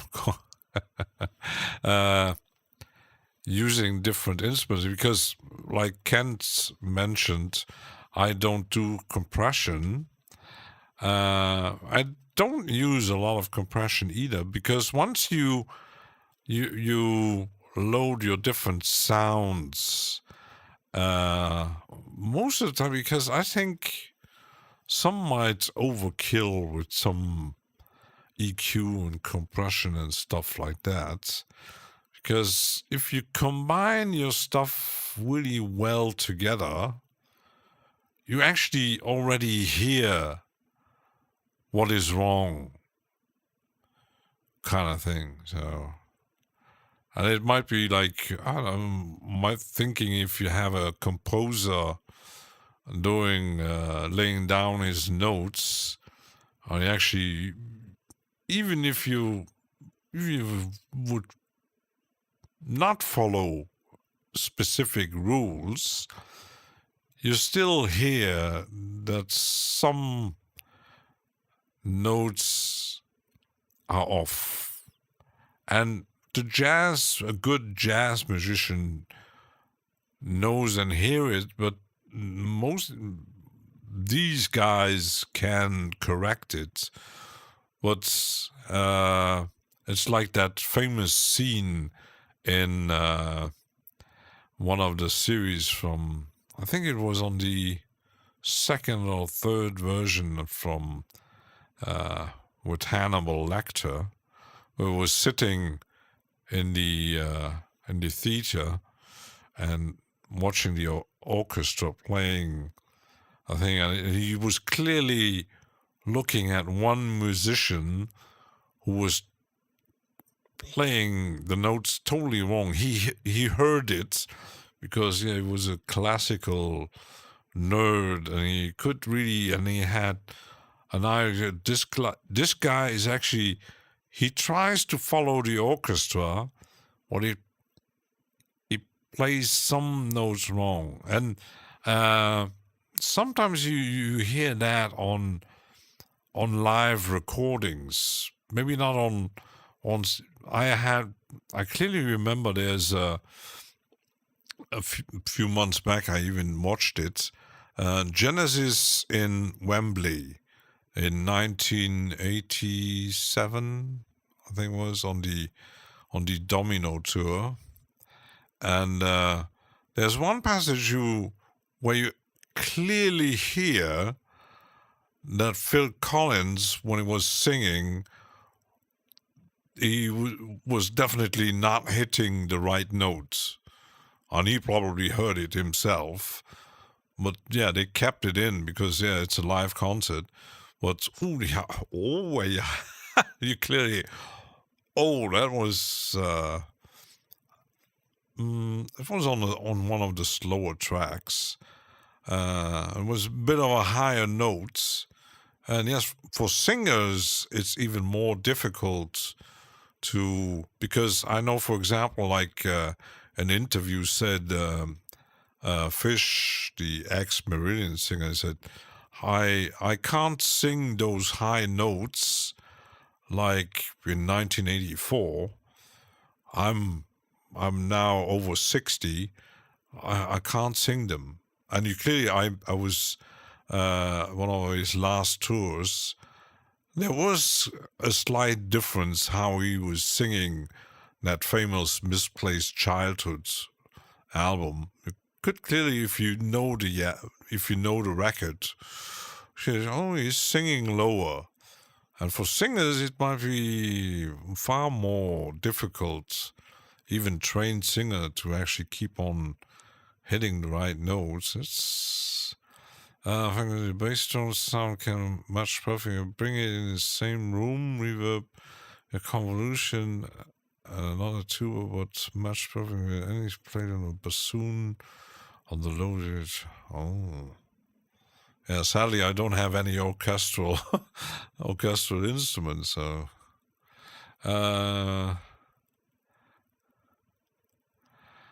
They're talking about, I think, the twins teaching. Yeah, I can't say that I'm a good teacher either. That's why I don't do tutorial videos. Because even when me explaining something to my mom, oh yeah, that's terrible. Once I clearly see that she doesn't get it, and she always say, "You make me nervous." Bassoon dances with tuba oscillations. Jack must know because oh my goodness, yeah, I don't really know these kind of instruments, so I only have orchestral. Only have a bit of sound paint stuff, and the augmented series from Arturia, and they're still like can't really say that's actual instruments, but sample based anyway. So. I always pick up new stuff from everyone I watch. Yeah, me either. Me too. Hey, he's a great teacher. I'm trying to. I have no clue what I'm doing, so don't follow me. Don't follow me. Ah, no. Yes, me. Imagine me making a patch from scratch. Might work in some synthesizer, but with this one, you actually be lost totally. I plan live stream. How easy it is to make from Cantina a song from one of the world's hip hop, by example. Just pencil sound video. Oh. I'm going to save that preset. Might try different ones. How it actually sounds.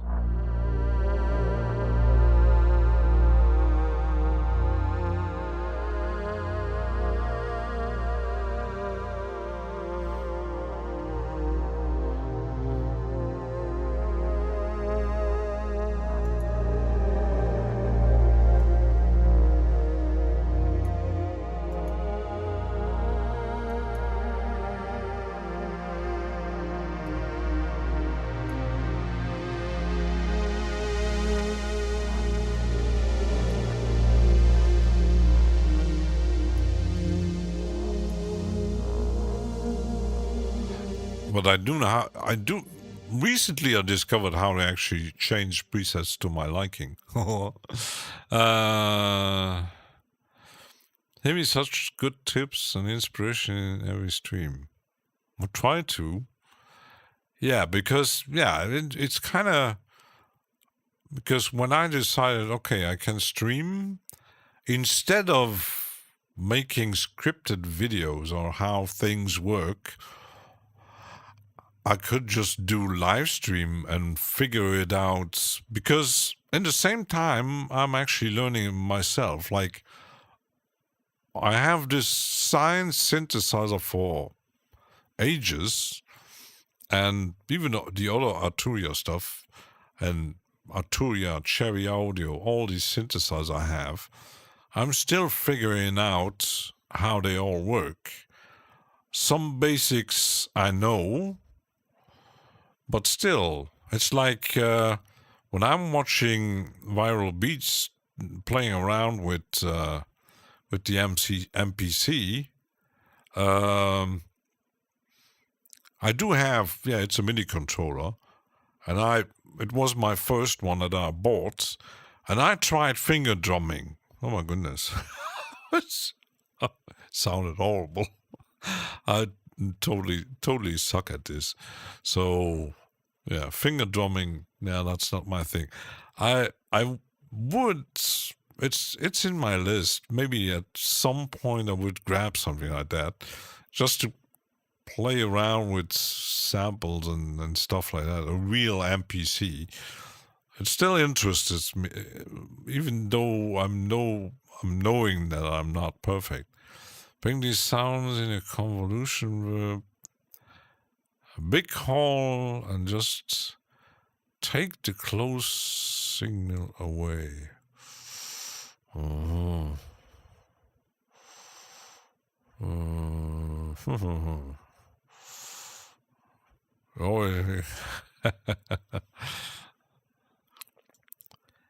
Yeah, but you get the thing is with good teachers. I watched live stream and tutorial videos, and there are some who actually explain very well, in detail, in depth, how things work. Why I do like channels like XNB, like even John Audio, even though he switched more into other things and using Avenger too. But there are other channels who try to make tutorials, and when you actually watch them, you don't really quite like. I watched a few videos from the guy who makes the Hornet plugins.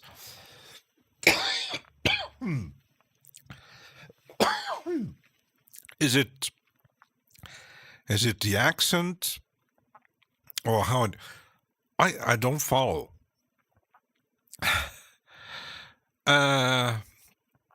Cheers, Viral Beats. But time motivational speaker. Oh yeah, and I can't follow this guy, and even I kind of tried to follow Omri Cohen with his VCV rack, and he tries to play it well. And Polarity, I can watch as many videos as I like. I don't understand what he's doing. Is it his terrible German accent? I don't know. And sometimes I go, what is he doing now? What is this? And he doesn't really explain well stuff. So yeah, it's not for everybody teaching. So I don't know. Yeah. So yeah.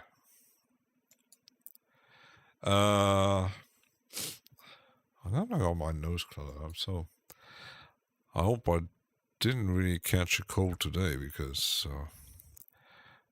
Nick Orly. Yeah, I think you need to speak with Tiger.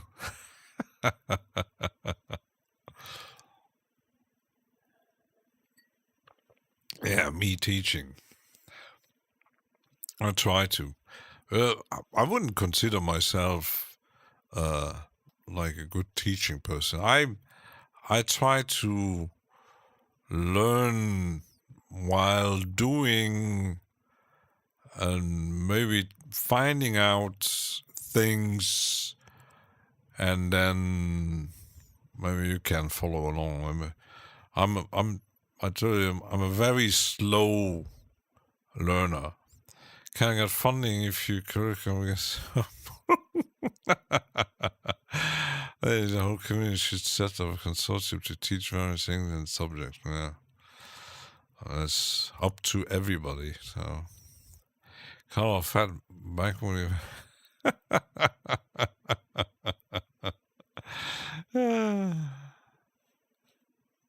yeah, because it's he's a very friendly chap, Eddie Sonic. And when he's doing this live, I think it's not just, he speaks French, but I think the problem is his microphone, because he's using the, it sounds absolutely terrible. You might need to adjust some settings, but I'm not trying to...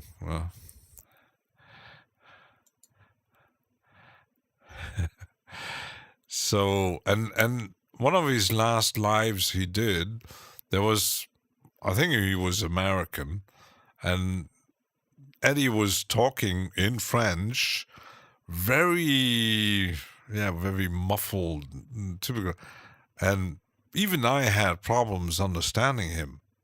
Hands grave. So, yeah, and the dude, he said, sorry, I can't speak French. And I said, yeah, Eddie can write in English, but talking, it's like the French have a real big problem with English. The French and the Germans. You might have some Germans who speak it better than others, but most of them. But it's like the people from the Netherlands. I love their accent. I do have one too. I try to not to have one, but I still have one. But yeah, I'm not English. I'm not American. Not a native speaker. So, and even might search for certain words, but try to keep it simple. But yeah. Education curriculum. Oh my goodness. Oh my goodness. So yeah. Should we wrap it up? We could actually. I'm gonna take a short break, and I'm gonna test a bit that thing like English is easy, you just got to learn the rules, exception to the rules, and exception to the exception. Yes, the. Which you needs new info. It's just now a Mac 42 Windows work. 300 channel panel makes it packed on. Oh my goodness, 300 channels. Oh my god, I'm already lost with 4 or 16 on a PSONUS. Be right back.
People have no place for good studio. Home users probably not. I don't have the space for it, sadly. No, let's get rid of the... we could actually, let's experiment a bit. If I look at the change, let's add the... maybe not too complicated one. This, but then add it like this.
Experimenting a bit. Wee haha. This function on YouTube is on the mix Fairlight.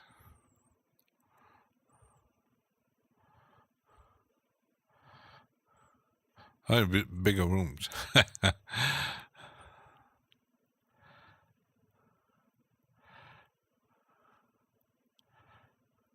Yeah, I only have the plugin. And imagine having a real one. Ooh, ah.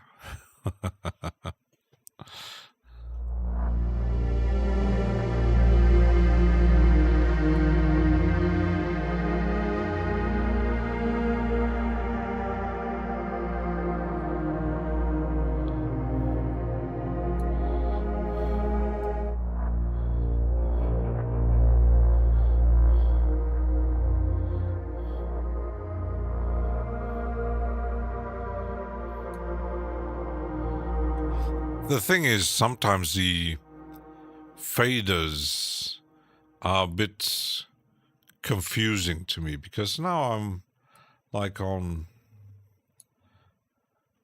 -7.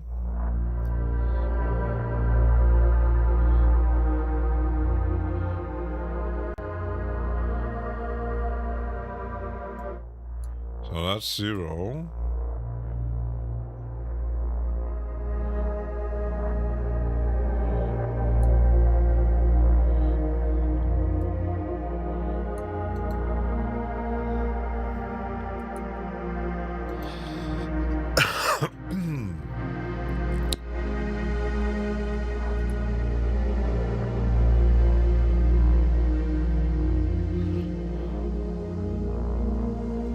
Wonder sometimes it might be easier to use the RMS.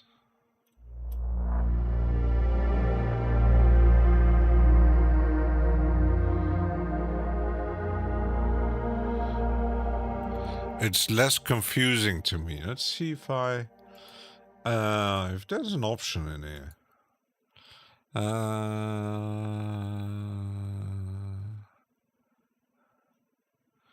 Track meters.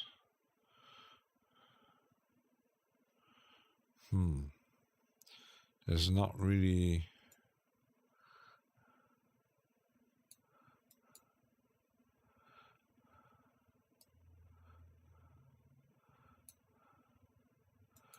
Centerfold. Ah, there is. Oh, because I might do this. They should all be.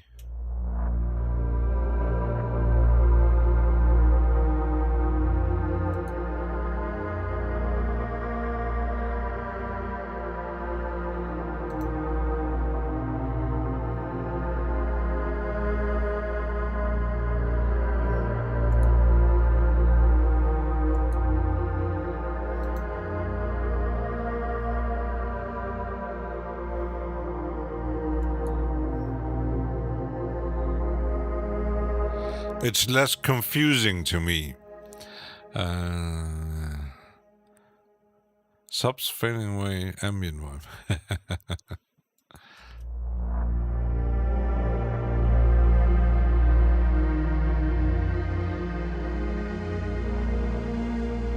But I need, let's check something.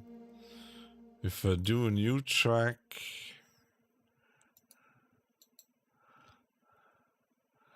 it might.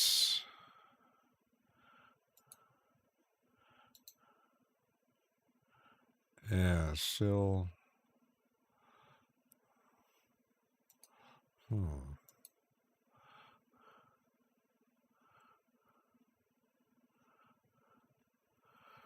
It's not globally. I don't think there's a time base.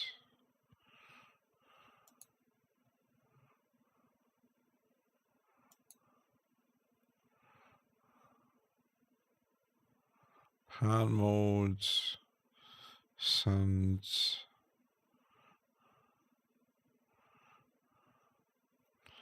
No.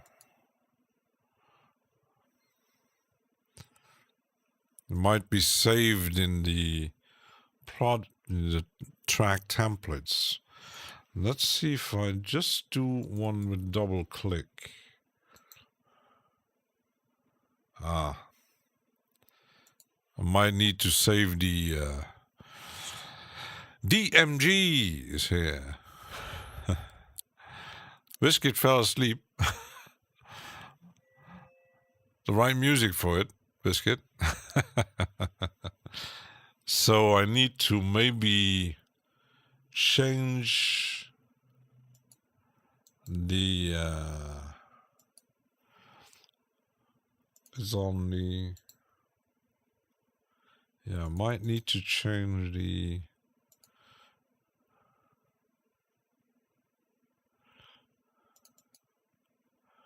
I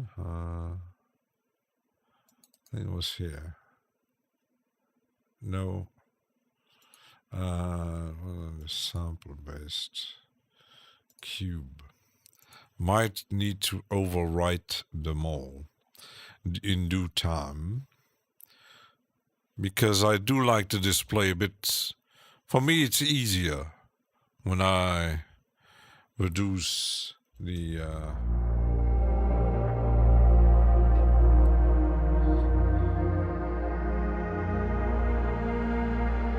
it has a more easy way to see. If I just change to mixer, it might be easier to see.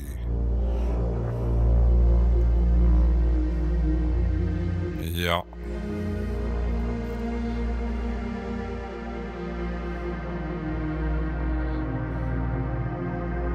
Because I don't like to see the peak display of Reaper is confusing me. Beat you to it. So I have to change my setup and my track templates so it actually stays on the RMS, because it's not globally. It's just track templates is saving. So instruction, I'm teaching you if you're using Reaper, but it might be everybody has their own way. Hans Graves has coffee. Convolution works best with staccato rhythmic elements. I don't know, maybe. A biscuit needs even 3. Oh my goodness. 3 espressos.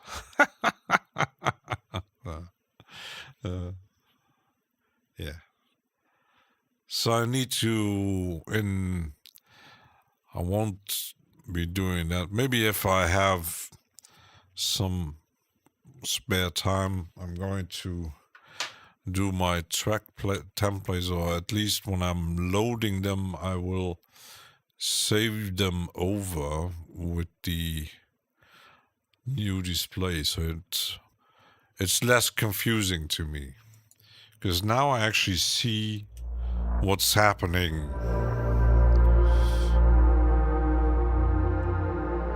with the volume.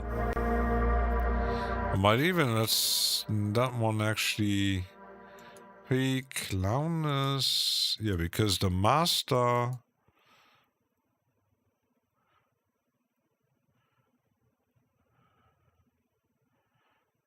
could actually do stereo.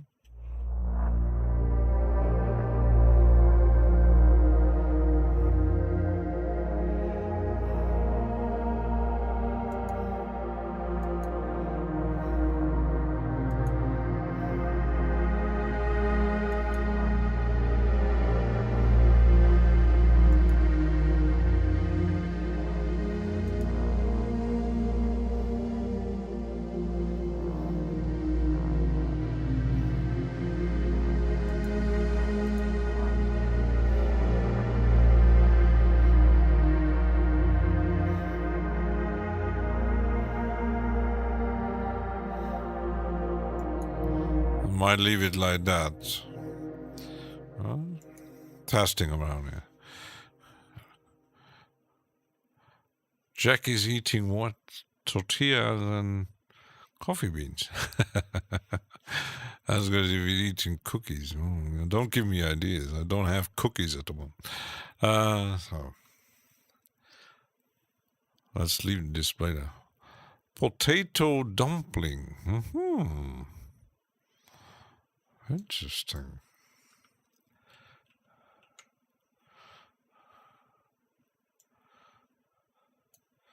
So you got this. Let's use another. Still gonna use the signs a bit more. Let's load it. It's there. And I'm going to directly change the meters to stereo LMS and save it again.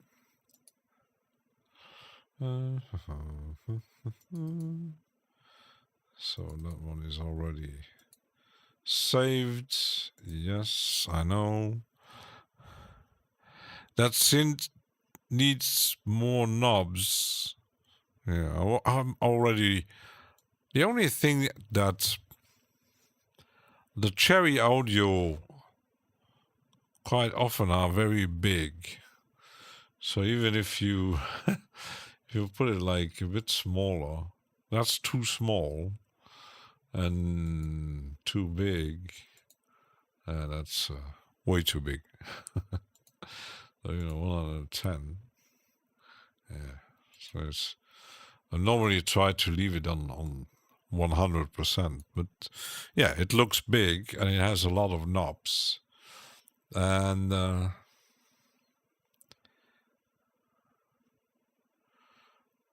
if you do a new, that is an empty preset. So it's just sine waves.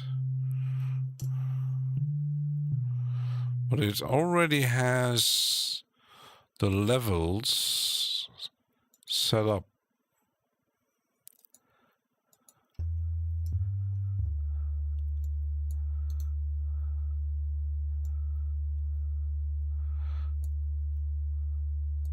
There's so much stuff going on here. So, culture of ghosts. Just bypass find this sweet spot.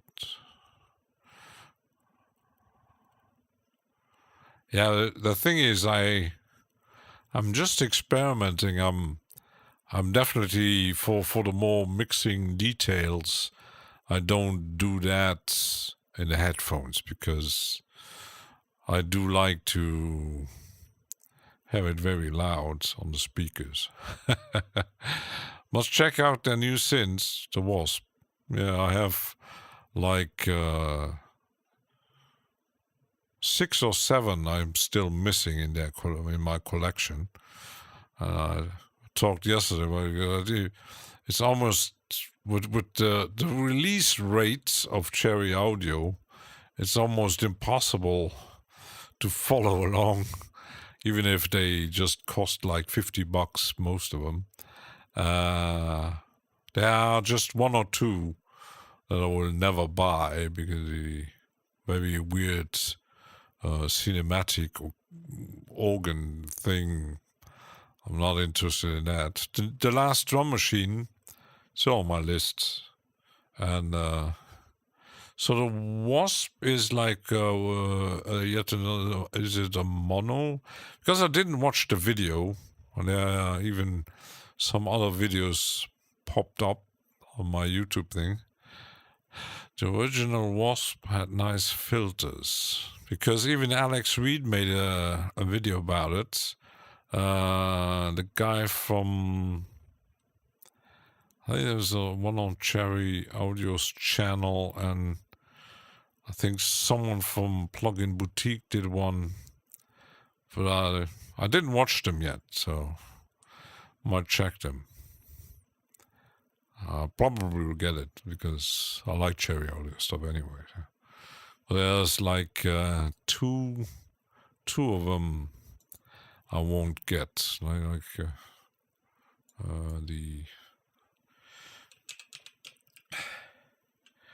the Cherry Audio.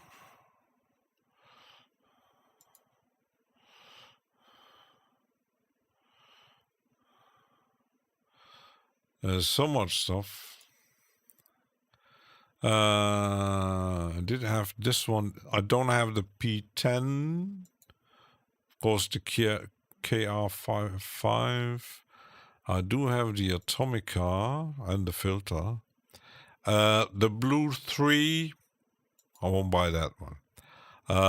Neither the Whirlybird. I have Whirlies, I never played them. The Chroma, maybe. So this one, not sure yet. Definitely the Harmonia. And still missing the Octave Cat. This one I want, so it's already 3 that I don't want. And the others I already have. Yeah, that's pretty much it.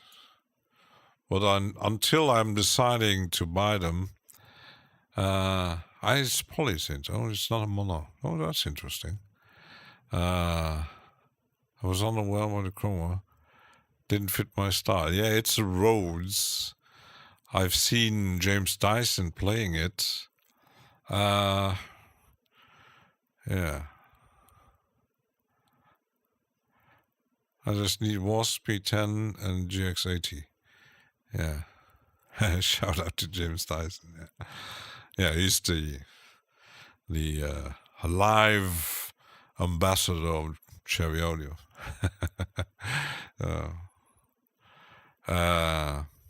James is not a chap.